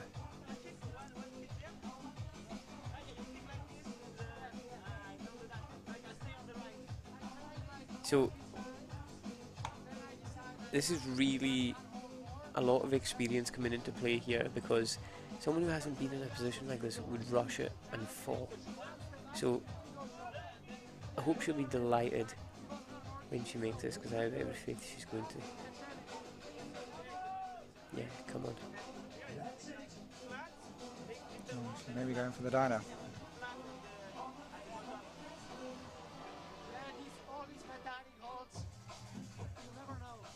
Oh, this is tense, come on. That right arm will be getting pumped as well. Yeah, she's been locked off Yeah, on that she's right going arm to have for to a shake very out. long Yeah, time. yeah. Oh, good, good. So it's important, see when the crowd are geeing you up and you hear, come on, come on, come on. You don't listen to it. You go when you are ready to commit.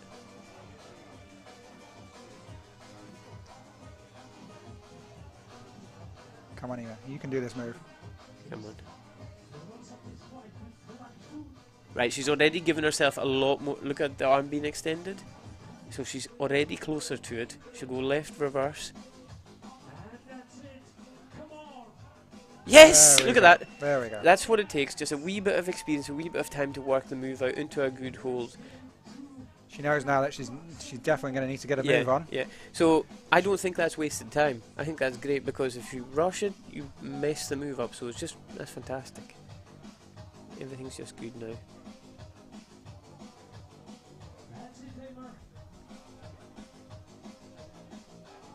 Find the good bit.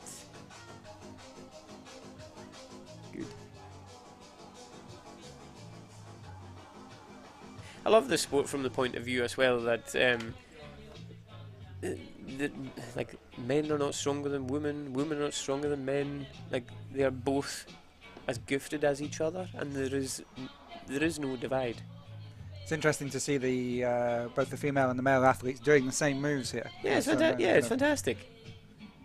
But also kind of the comparison of how the women may not have the overall power, but they can style it through the moves. Yeah, but what anyone doesn't have, male or female, in power, they can make up in technique and style, and if you want something bad enough, you will make it work. And going for that is so difficult. See, because the left axe is at that, and using the right foot.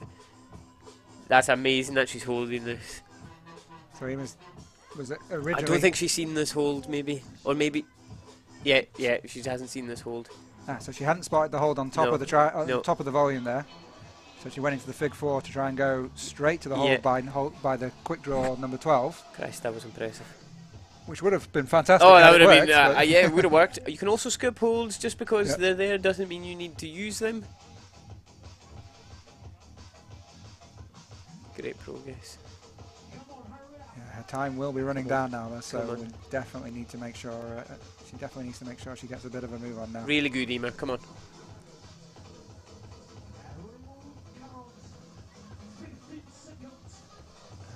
Good, good, good. This is like a dish, actually. I think this is what we would call an ashtray. It's very, very similar in that style. Yeah, she's not gone for the. She skipped that hold right on the side of the volume big completely. swing. So get the impression she may have just timed out. No, she's going for the hold. I think she's just timed out. So great fight, great fight. Hopefully they will. Oh, there we go. She's off. And a good lob. Love to see it. Well done, Ema. Well done.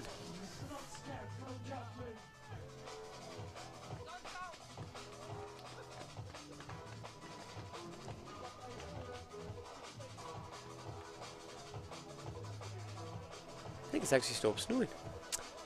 Well, it's been snowing all day. Look at this, look at this. Yeah, exactly what you're talking about. Olga coming up, Poland hugging Ireland. Exactly. You love to see it. So in the background there you will see a regular fixture taking photos. And on Instagram he's called That Crazy Dutch Guy if you're interested. But his name is Robert. And I must admit, every event we go to, every single climber gets a photo. And if you are in the top 10 in this world, there will be about 20 million photos of you, and you'll probably be bored of it. But the fact that he gives out a photo to everyone means the world to them, and makes, you know, it's probably it's another small reason to come back and enjoy it, and you have a keepsake for the day, which is absolutely fantastic. He's great at what he does. So that performance takes Ema into second place currently with a score of 25. That's class. So with 3 athletes left, will that be enough for a podium? What do you think? What? Well, I don't know. I'm gonna say no. I don't think it's good enough. You might be right. So coming out next is Jonathan Arthur Brown of Switzerland. So, I've said this before about this man. If you look at him just from the right angle, it looks like he's got his back looks like 2 fridges that have been put together. He is a phenomenal boulderer, very, very strong, and very, very clever climber. Just getting a bit of ice off his boots so you can see his front points there. Had to take last year out because in Switzerland you still have to do your national service, and it's meant to last 2 years. But I think he got a bit of a special dispensation because he obviously competes for his country. One of 3 Browns, brother, father, have also competed on the UIAA circuit. Is that right? Yep. They are South African by birth, all of them. Yeah. And obviously Jonathan's lived in Switzerland for a long time and has a Swiss passport and competes for Switzerland. Great guy. Still only 22. It's incredible because again, he is the type of guy that if you told him his house had burnt down and you gave him £1 million, the reaction would be exactly the same. He's just totally chill and calm and just totally sound guy. This is a massive move. What is it? He's just checking this. I don't know. He's not happy. So he's gonna. What is he doing? So Jonathan finished 4th last weekend in Zelina, and as you say, Oz, he didn't compete in 2023. Yeah, go on, lad. Come on. Come on. Look at him, full stretch. Get it? Yes, come on. He's got a hold there. May have done, yeah. But again, no stranger to the podium. No. Finished silver in the European Cup in Bern in 2021. Yeah. 3rd on the podium in 2022 in Melbourne and Liechtenstein. And then also in 2022 in Oulu in the European Youth Championships, he finished 3rd as well. So very strong athlete. Yeah, really. Now here's that hold. Athlete. Will he? I think he's going to be okay. Yeah, it's that body shift to the left that helps, isn't it? Kind of. Yeah, it's strange. It's just a difficult, awkward hold. So notice the way that you've got 3 holds here as well. Sometimes you can be on a route and it might be so difficult to figure out the sequence of what's going on, or it can be often as hard as something being really far away and you just know that that's the way to do it. So it's not often. It's not always the highest hold you've got to reach. No, it's no, potentially yeah, the lower one, yeah, and then yeah. like Jonathan did there, he put his right axe into the low hold and then his left axe into the higher hold and lean off to the right. Because you can see great climbers are always good at going straight up in a line. That's their default setting to do because that's what they're good at. See the second that you put in a hold that's lower than the one they're on and it's part of the sequence and you can't do the next move without that, it's like, oh, how do I do this? Really good, mate, really good.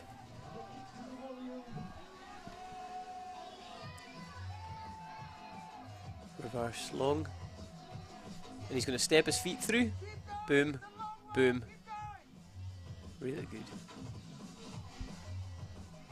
So he went to take it reverse and then went for normal. All these wee decisions and everything can be the difference between you being on or off the wall. He's just progressing lovely through this. You ever given this a try yourself, Rob? Yep, I've not at the sort of levels that you guys are competing at, but back when I used to work for the British Mountaineering Council. That's right. I used to we used to organise the British Dry Touring Series. Oh yeah. It was one of the few events that I did enjoy partaking in as well. Right. Okay. Never got anywhere close to finals, but it was always great fun. Yeah, it's a real shame that the British Dry Touring Series doesn't really exist anymore. It was a great series of events. No, yeah, I mean, I'm an avid ice climber. Looking forward to getting out on the. Oh, he's come off. Oh, Oh. Yeah, he's raging because he's just better than that. That's just so annoying. that was like a relatively straightforward move on the traverse that Javier seemed to have no problem with. He was just so confident in the left axe landing, and just boom, boom. Oh, I'm gutted for you, Johnny. Where does that put him, do you think? Definitely into second place, without question of doubt. Just Right, the fact okay. that the other three athletes Okay.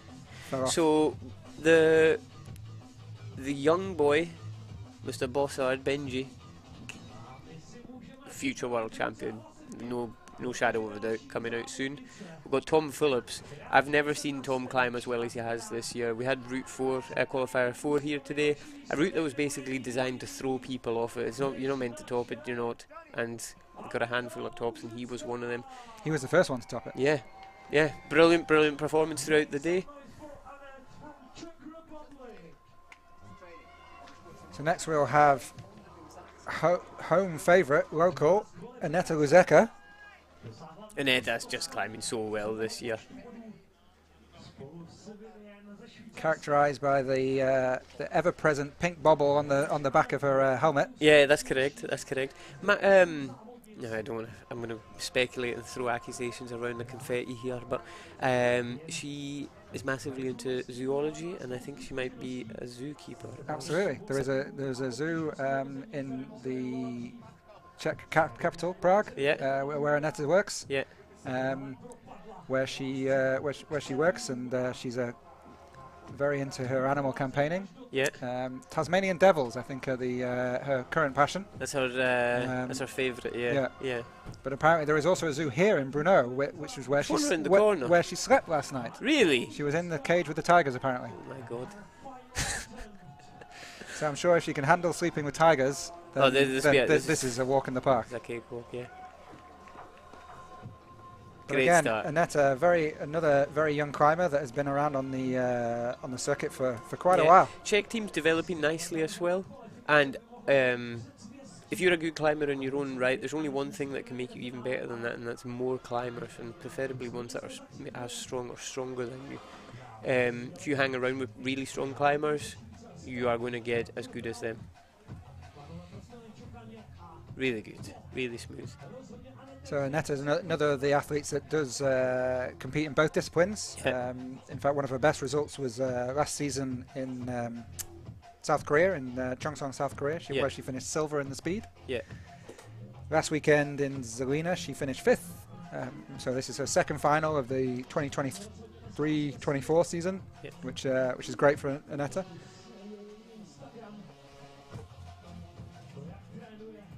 So, see for you, because you've obviously had such a massive overview of the sport for so long, you yourself must love when you see climbers coming up through the ranks and getting into finals, and because you start to get to know people very, very well here, don't you? Absolutely. I mean, especially some of the younger athletes. I've been running comps now for almost 20 years. 20 years. It's showing my age, I'm afraid. I've probably run over. You don't look a day over 50. probably close to 200 events. Wow. From my time at the BMC, the British Mountaineering Council, and then this is my 7th season with the UIAA. Wow. So yeah, it's really good to know climbers from Yeah. really young Yeah. ages. Kind of, for example, I've known kind of athletes like Shauna Coxey and kind of Jim Pope and Billy Rydell, and since they were 8 years old. Caitlyn Connor. Yeah, absolutely. Yeah. And it is absolutely fantastic to see them come from and to learn the sport, to go from to get educated in terms of there's quite often a kind of at a youth level they can be big fish, small pond, and then when they progress up to the seniors, that's very much small fish, big pond. No, I agreed. Now, Anetta's making... That's the best I've seen anyone do that so far. That was... Straight into it. That was so smooth. No hesitation whatsoever. Come on, yeah, Gene up she the wants crowd. some Come on, support from the yeah, crowd. she's chuffed with that. She is happy with that, isn't she? Yeah. She would have identified that move in advance, wasn't she? Yeah, yeah. Oh, you can tell that she had a plan. The plan worked, and it just shows you. Maybe this is a thing that happens as well, that from the ground you'll be like, that's not that big a move, or this move is absolutely huge. You get to it and you're like, oh, this isn't actually a problem. We can deal with this not too badly. So she's going to switch her hands now. Make the clip. We don't have a time on the screen, but I would like to hazard a guess that Anetta's probably the fastest female to this point now. Yeah, it doesn't seem too bad. She seems like she's motoring. Yeah. I mean, in the finals, do you climb with no regard and just go as quickly as you can and risk falling off, or do you go slow and it's a total gamble? I think you need a complete combination of both. If you look at Petra or I don't know, like Yannick or any of these people, they're also good, but they climb like they are on fire. Anetta's just done the exact same thing that Ema did. She hasn't seen the hold on the top of the volume there. Went to go for the big move and then saw it as she moved past it. It must be, it's like, obviously it's clear and obvious to us, but that must be just blinded. Yeah, really good, Anetta. Come on, come on, come on.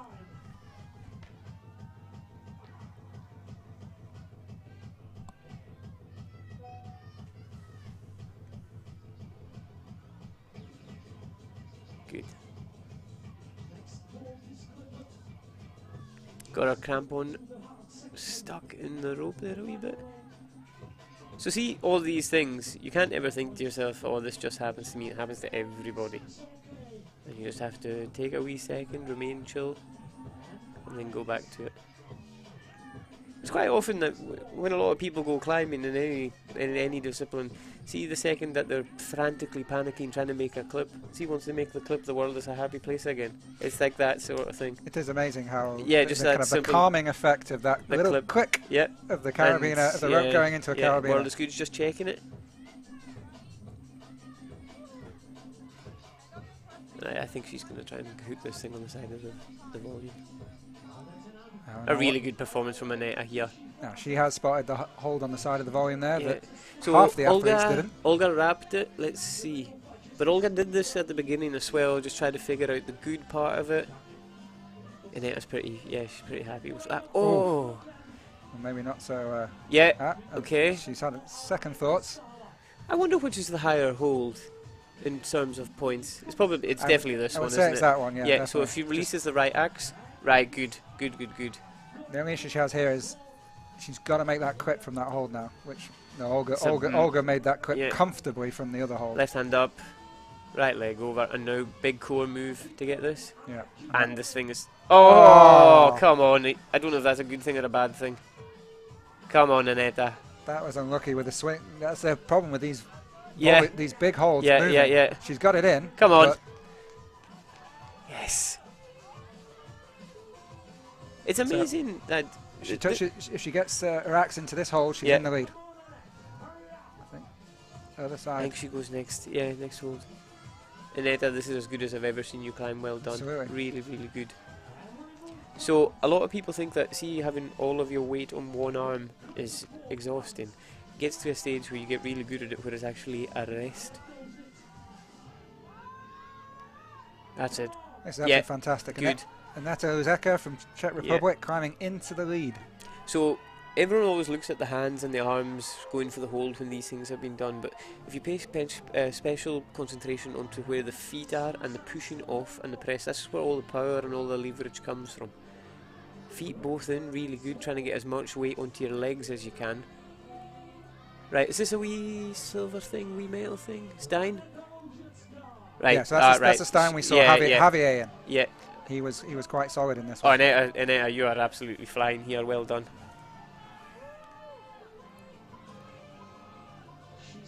Again, she's got a clip to make out to her right here. She mustn't forget that one. the hold is worth more. Lift the legs Oh. aft. That's a good thing. That means she's weighted that hold. Yep. That might have been a wee blessing. Look at the rope drag on the bottom of the box. It's going to be hard for her. Yeah, sorted that out. Good. Really good. Come on, Anetta. Come on. This is almost a high point for the men and the women. Yeah. Absolutely fantastic performance from Anetta. I think that might be her timeout. Yeah, See, this is the worst position to be in. Now, she gets to go down. She's got the high point. she's in the hot And seat. yeah, she's in the hot seat, and now she's got to watch another couple Huge of reaction people. from the crowd. Yeah, yeah. Because she's got to watch another couple of people try and take that position off her. But she has set quite a commanding Oh, lead. that's quite amazing. a commanding lead. I think that's good enough for podium, to be honest. That's really, really good. Well, she's guaranteed podium because there's only 2 athletes left. Oh, is that right? Yep. I wasn't wrong. Just waiting for a score to update. Vivian Labarello is absolutely fantastic as well. Really, really good.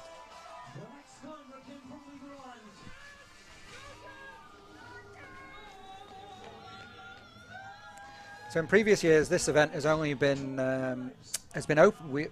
This event has only been open to European competitors to win. Yeah. Now we changed the rules this year, so allowing all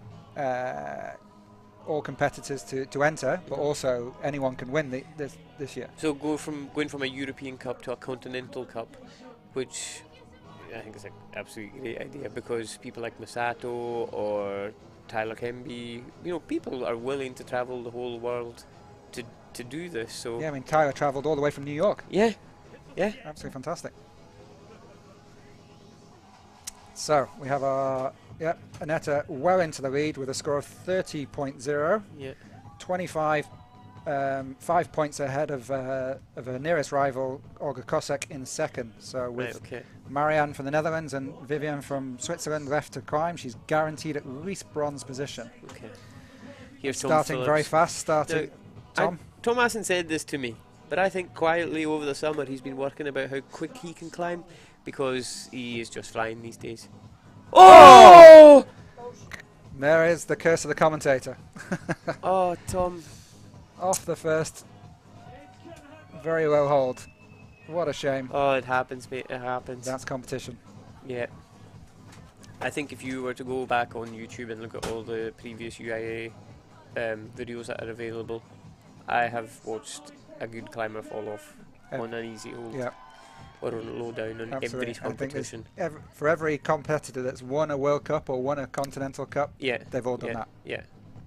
That's just one route. He's topped I don't know how many today. Yeah. So it's But just he'll be pretty frustrated right now, I imagine. he'll be a bit gutted, yeah. Okay. So, moving slightly swifter than we expected, back to the women. Vivian Labarille from Switzerland. So what's what are the World Cups this year? What have we got? So this year we have, like you mentioned before, we have Utrecht in 2 weeks' time as the last Continental Cup of the 2023. That's right. That 2023. takes care of December. Then Yep. we go into 24. And then in 2024, our first event of the year is Cheongsong, Korea. Yeah. And then we move straight to back to Europe with the World Youth Championships and another Continental Cup in Champigny-en-Vanois in France, Yeah. run by the FFCAM Federation. Just a wee side note on that, it was minus 30 there last year, so hopefully it's a bit warmer. Yeah, to And the then point where the diesel heaters in the isolation tent froze solid. Yeah. So yeah. let's not have that this year. Yeah, I didn't know the diesel could freeze No. or would freeze, but that is a thing. And then after Champigny, we move straight on to Saas-Fee in Switzerland, one of the classic venues. Classic. And after that, we move on to Canada. New venue for us, Edmonton. Yeah. They'll be hosting the World Championships for us right in the city centre, Rogers Place, right outside the Edmonton Oilers ice hockey stadium. How important is it for you to get new countries involved or new federations? Is that something that we want.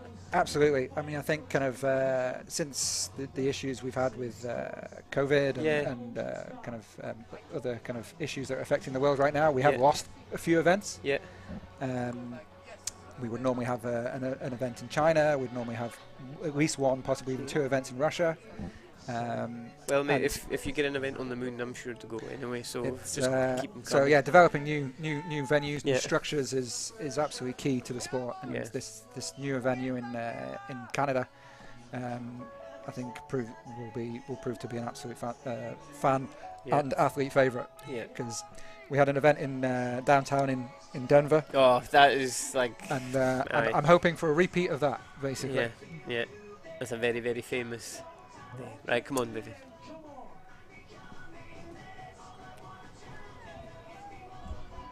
Okay.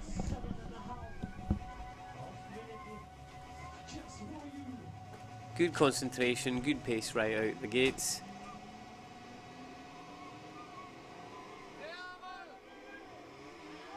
Fantastic.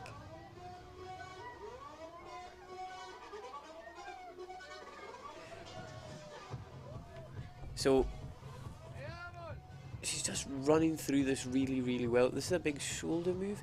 She's just not getting her arms straight at all, which shows you just how strong she is. Fantastic high feet. Looking for the wee metal plate in here. Lie back.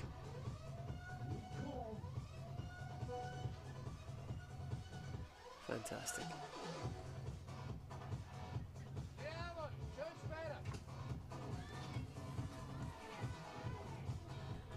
You hear people shouting, "Ale, ale, ale."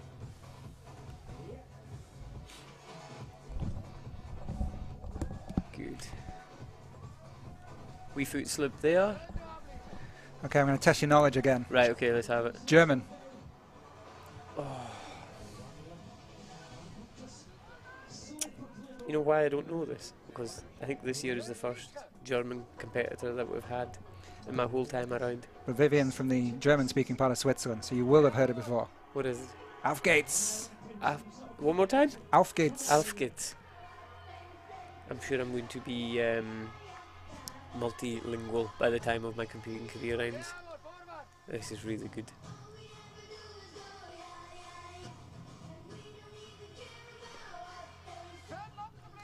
She seems to be progressing through the first chunk of the route quite smoothly.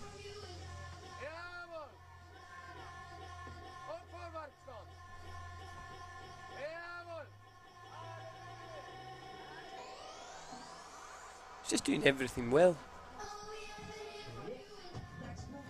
And to get to the 8th clip of a final, that's a win in itself.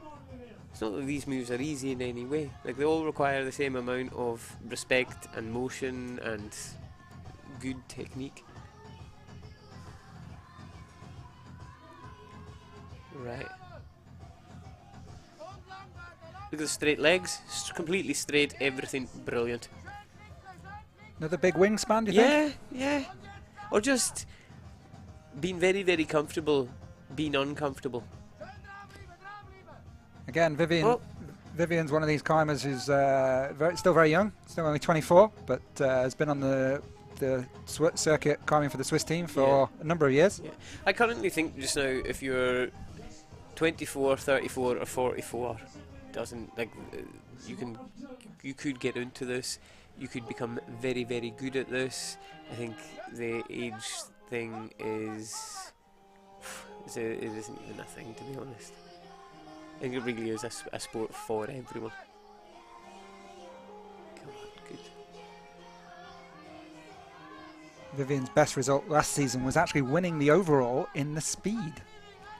Yeah, I forgot that she's actually amazing at speed as well. Absolutely. Because a lot of the good top kind of, I would say, lead climbers kind of avoid the speed because they want to put their full effort into lead, which is totally understandable.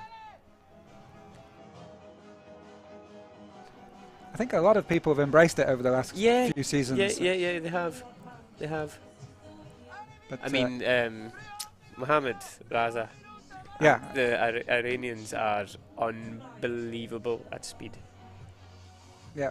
it's absolutely. But yeah, it's really good to see kind of a lot of the athletes who wouldn't normally get involved in the speed trying. And I say Vivian did amazingly well last year, taking the overall. And she spotted that hold on top of the volume straight away. Really I wonder good. what she saw that the other guys didn't. I wonder, did she come in from the angle and just happen to look up to the left and just manage to see it?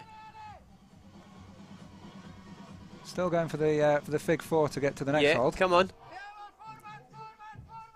Super smooth. Now, getting into the 4 is difficult. Getting out of it can be even worse. That's no problem at all. Yeah, Vivian's got a good time. She didn't make have the best competition last weekend. Didn't make final. 13th in Zelina. I think that, see, when you look at the score sheets after the qualification and you can see someone in 45th and then someone in 24th, it could be the difference between like 5 moves or something like that. It's the margins can be very small. The margins are just so tiny. So she's actually brought her foot up through both of her arms, so that's kept most of the weight on both her arms, so she hasn't had to do one arm. Okay. She's going for the hold that we can't see. Yeah, Doesn't like it. Goes for the hold we can see. Really Commits to the swing. Into the figure 9. Again, got to make this difficult clip. So you want your left hand as high up on the axe as you can. You still need your right hand free to make that clip. And then she'll go left. Yes. There you go. Watch that right foot press off the bottom and she'll engage her core. Not happy with it though. No.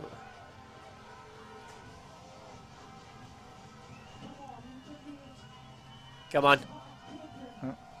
She's not actually able to engage those feet in the block. Her legs are a little bit too long, aren't they? Super awkward. And look at the amount of climbing that she's already done.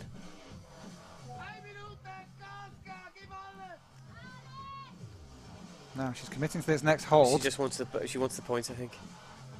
But I don't think she could even make that quick draw if she if wanted you go to one from more, that point. oh, I think she's Now, climbed the herself fact into a hole. She she can't reverse the move either. That hold is left now. That she's now climbing backwards, which is against the rules, unfortunately. So that will be, regardless of what happens, I think that will be the end of her attempt right there. Yeah, I think that will be her final points just there. Oh, which is frustrating because she makes the clip straight away.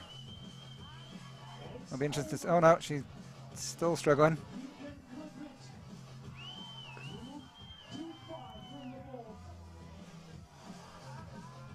Oh, there's so much drag as well.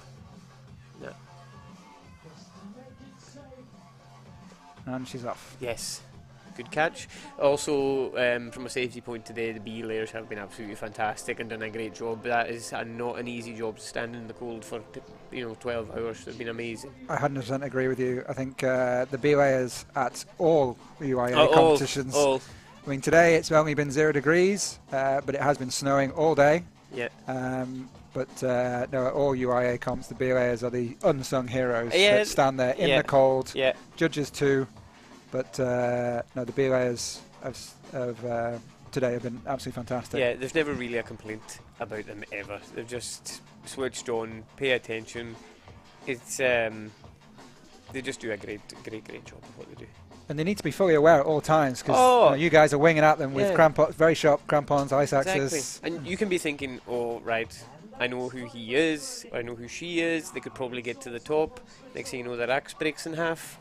So you have to give every climber the same amount of, you could fall on me at any moment you could. And they do. Well supplied by tea and other hod. Yeah, so Vivian's been scored 25, which I believe was the hold that she was hanging off trying to make that clip. Okay. Which puts her into 3rd place. So in first, we have Anetta, 2nd, Olga, 3rd, Vivian. With one athlete to come, Marianne van der Steen from the Netherlands. What can she do to disrupt that podium setup? I think quite a lot. I think you're probably right too. But over on the men, we have our penultimate athlete in the form of Benjamin Bassard from Switzerland. Yeah, sister's also a very, very strong climber. Keep Absolutely, it in the family. yeah. Selena and Benjamin have been regular features on the World Cup circuit for a number of years now. Yeah. Both doing very well, but Benjamin seemed to come into his form really well last year. Yeah. And was very close to winning World Cups last season. He seems to be motoring up this. Yeah, he's dedicated to the cause, and everything he does outside of this sport is very, very difficult. He doesn't like to pick things that can be simply done with a wee bit of effort or a wee bit of training. He sets very, very hard goals. Very, very strong winter climber. Yeah, Benjamin stood on the podium twice last season at a World Cup level, both in Champagny in France and in Saas-Fee for on lead, which he was very close to winning both of those events, and he also finished second here last season. Watch him. I think he'll stop. Cor, boom, done. Very easy move. Made it look very easy. Now this is the hold that he's coming up to that 3 out of the 8 athletes have pinned out of. He'll go past it. Bold statement from Oz, but I think he's right on this occasion. Done, Benji. Yeah. Come on. It's that press to the left that really Yeah. helps that axe stay in the hold.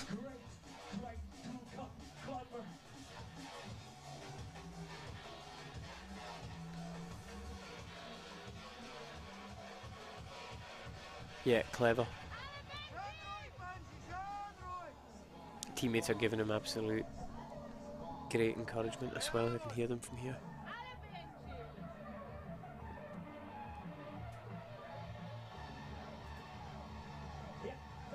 Climbing on A speeds as well. So different kind of things you can see here just now. This wall is incredibly steep.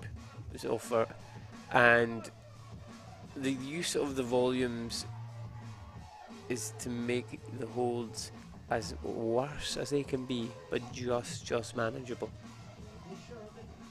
Gives it an extra dimension to the whole climbing. Fantastic pace throughout this whole thing.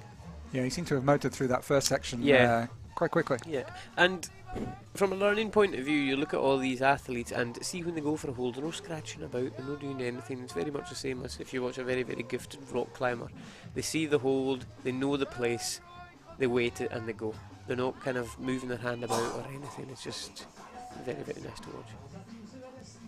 So clip 10, he's got another 10 to go, and that'll be him at the top. He's going to get the high point of the day, I reckon, so far.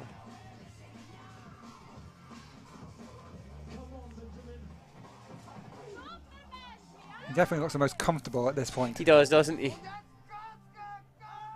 So as he traverses across into what section of the route that we know relatively well from the women, but not so much from the men. Yeah. So as he starts to climb into the come on, Benji, into the middle section of this route. Good. He's seen that hold as well, yeah. Straight to it. Look at the left foot there. There's nothing actually for him to kick. It is just the concrete of the structure, which if you find a wee something, you can use. That is allowed. He's just cruising up through here. They can kick anywhere, but I imagine kicking your very short crampon into concrete is probably not going to do it much good. And it will blunt it, no doubt. And I remember having a situation in Oulu a couple of years ago where Yannick Guttard snapped his front point in the second move of the route, yet still won. Yeah. That sounds about right. So I'm going to say that he is brilliant at the 4s and the 9s, and this is going to be amazing to watch. Look at him going off the short handle to do this. That's sure, yes. He just realised he needs a bit more height. Come on, I know you're good. That's amazing. Makes that quick draw look right now. mundane. He's going to start picking up the speed now. This is where he's really at home.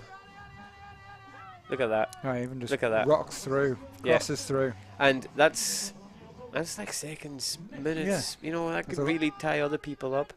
Clip. And once he gets on the head wall, he's going to the top.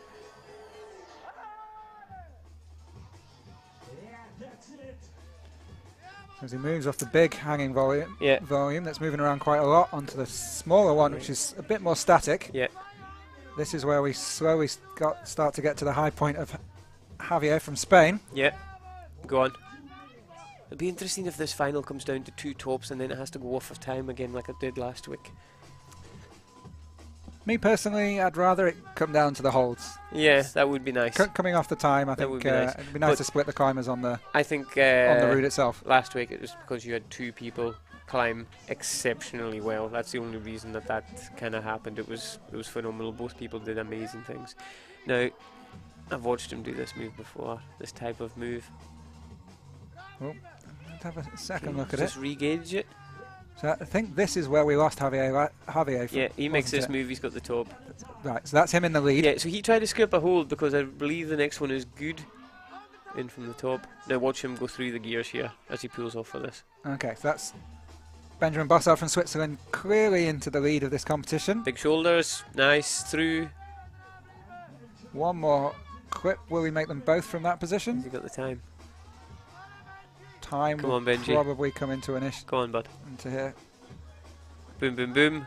Now, I think he's going to start throwing caution to the wind a bit because I don't think he's got much time left. Oh, Come he on, went mate. into that Come on. hold reversed, changes his axe around and goes into it normally. Still got to make that very last clip. Yeah. Is there a hold in between there and the top? Or is he got to do a big, big move? I can't quite tell. I don't see one. So in order to complete the route, he has to get both axes in the last hold and the last quick draw clip. So he's Yeah, got that's one, a massive move. Come on, He's got Benji. one Come on, in. come on, come on. makes the last clip. And touch. And Yes, come on. Benjamin Bossard from Switzerland tops out the Well route. done, that man. So again, this is coming down to a nail biter, both female and male, Yeah, I know. down to the last athlete. I know. So, Willis, to get gold, will have to top quicker than Absolutely. Benji. So we'll wait for Benjamin's score to come in. We know it's top, but Yeah. how fast did he do it? So, Marianne can use all 7 minutes and 30 seconds to get to that top hold. If she gets there, she's obviously won. And Benjamin Bossard topped in 6:57. Right, the timer is going on for this. So 6:57. he still had 33 seconds of his allotted time left over. Okay. And see, the thing is, Willis has no idea how fast to climb, Nope. anything, whatever.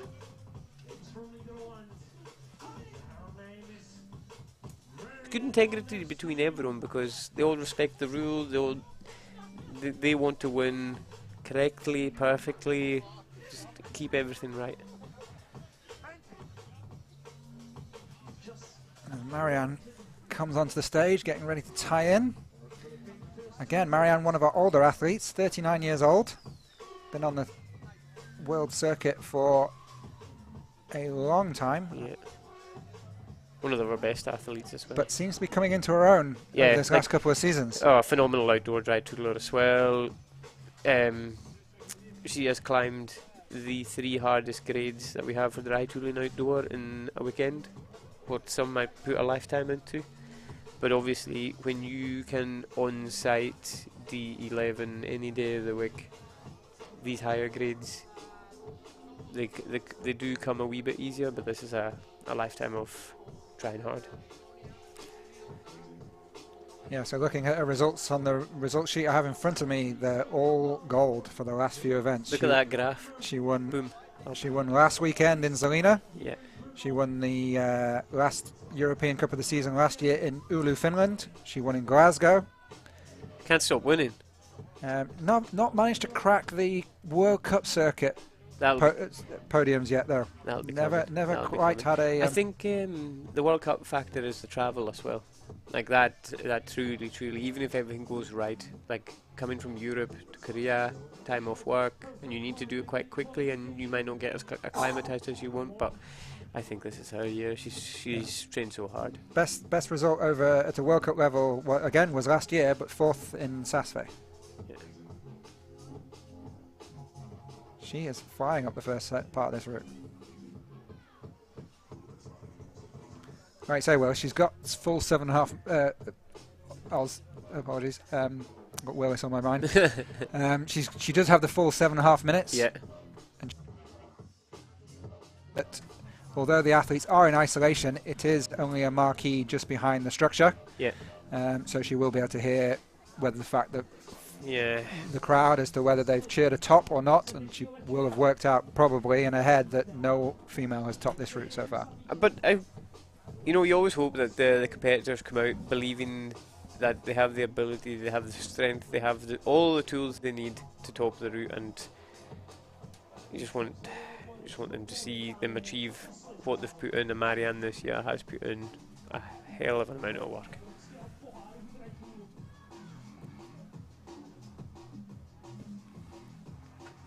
So this bottom section, I would say there is a certain way that you have to climb it, and everyone does it the same, because it is, I would say, standard hard moves. You know what you're doing, sketchy stuff, so you take your time.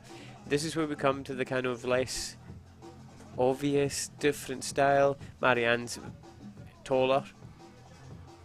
Let's see what she does here. Absolutely no bother. No problem whatsoever with that No move. bother. Really, really good. That's 2 minutes, 10 seconds gone. Look how comfy she is there. That's a massively stressful position. Go up through.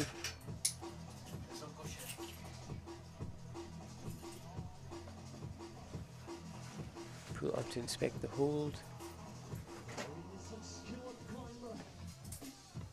Also climbing in the new Scarpa boots.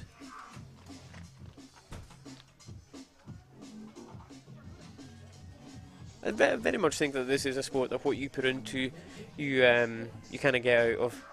Definitely. I think it's fantastic that the athletes, well, a good number of the athletes, like yourself, like Marianne, who recreate in this sport as well. It's in terms of you compete at the highest level, but you're also climbing at a recreational level in Scotland or in Europe on ice. Or on dry tooling at the highest level, and it's great to see athletes doing new routes and going on big expeditions around the world. Yeah, we have a competitor here from Slovakia that's actually just back from the Himalaya. Or sorry, not Slovakia, Slovenia. My bad. Marianne's doing this amazingly. I mean, I also believe the organizer of the Slovakian event last weekend was Marek Radowski. He was nominated for a Pilar d'Or this year. Yeah. Crazy the people you get to meet on this tour. Yeah. It's crazy. He was on the Pilar d'Or list. And, won by no other than Tim Miller. Won by Tim Miller and Paul Ramsden, yeah. Good Scottish boy. Here we go, Marianne. Nice.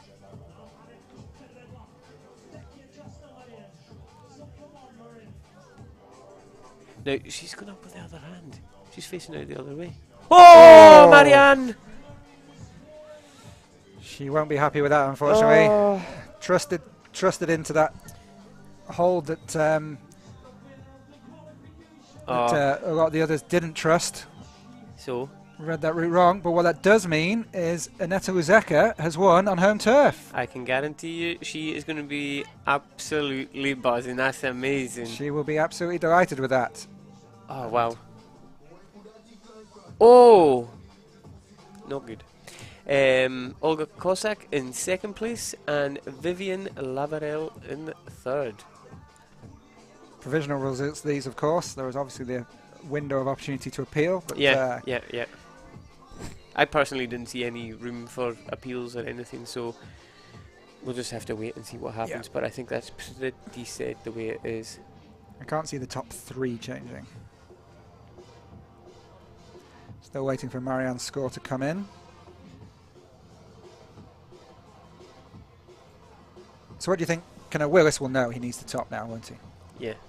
He knows the top is required at a reasonable pace. I think if you told Willis that he had to do 4 moves and he'd win, he would still go to the top. He did, like today, I think there was a stage where he knew well fine that he had made finals, but it didn't matter. He still went on to top the next 2 routes as well. So it's not just getting to the top for him, it's doing something and doing it well, and he knows well fine that people like Rory are watching him climb, and he wants to set a good example for everyone. So Willis will pull on and he'll climb for the whole lot of us. So a quick rundown of the scores. Now we have Marianne's. In 8th place, Haruko Tauchi with 16 points. Caitlyn Connor in 7th with 17. Marianne van der Steen with 22.2 points in 6th. Cor Vogal from Switzerland with 23.1. Ema McSwigan in 4th with 25. Here we go. Vivian Laboreal, 25. Olga Kosek from Poland with 25.2. And the clear winner, home favourite, Anetta Luskova. Very well done, Anetta. Congratulations to Well done. Anetta for her first gold medal. First gold medal. Absolutely fantastic way to do it too, and great style. I can't even say that was lucky. She climbed absolutely There was amazing no luck involved there. on a very, very hard route. Great performance. Yeah, you don't win gold medals with luck. That was fantastic. Right, Willis, man, come on. You got your timer ready? And we'll set it right now. Now, Willis climbs like he is on fire. So it's going to be interesting if he's going to cruise or what he's going to do, but he has the capability of us climbing as fast as anyone I've ever seen.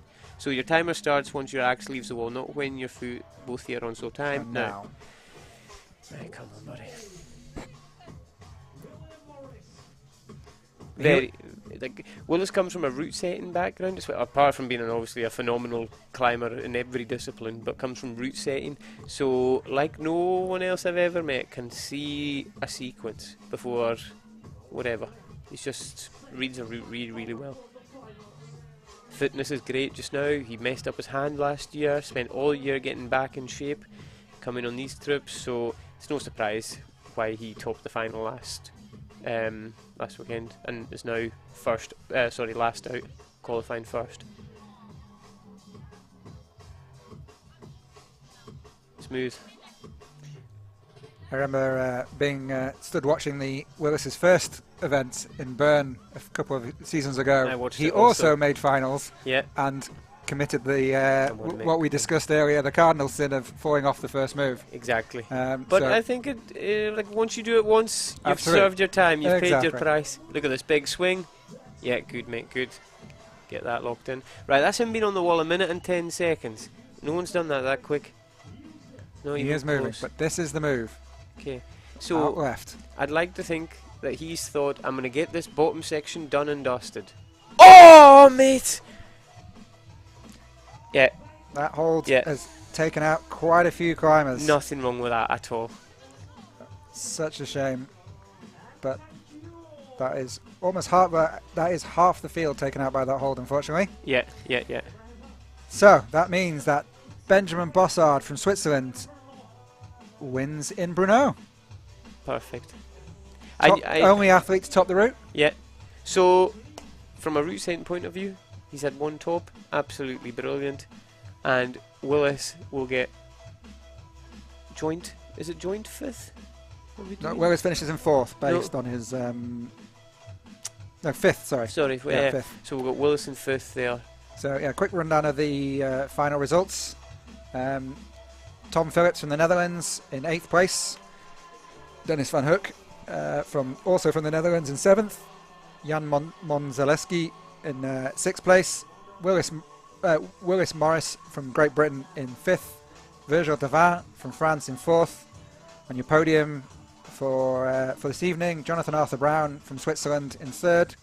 Javier Cano from Spain in 2nd. And Benjamin Bossard from Switzerland in 1st place. What a fantastic final. Absolutely brilliant final. Really, really good. The final, the day, no, what am I trying to say? The final is a perfect way to round off such a great day that was had by everyone.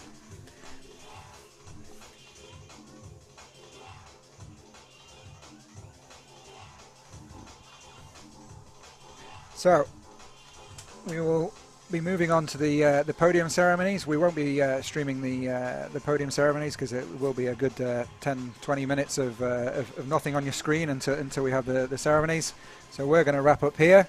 All the results, if you want to see them, are on the UIAA website and at uia.results.info. Please follow the UIA Instagram at UIA Ice Climbing. And my name is Rob 80, and this has been Oz Miller. Been a pleasure commentating this final. Absolutely fantastic final. And any final comments? I would just want to say, see if you watch this or you come across it or whatever and you want to get into the sport, if you're in a certain country, find out who the athlete is that represents the country, send them a message and just be like, look, I really want to try this, I want to get into it. They will help you get into this. Like, message any of us, like, we want to spread the wealth and just get involved. That's basically it. But thank you very much for everything, Rob. Great day. Thanks very much, guys. It's been a pleasure. See you, bye.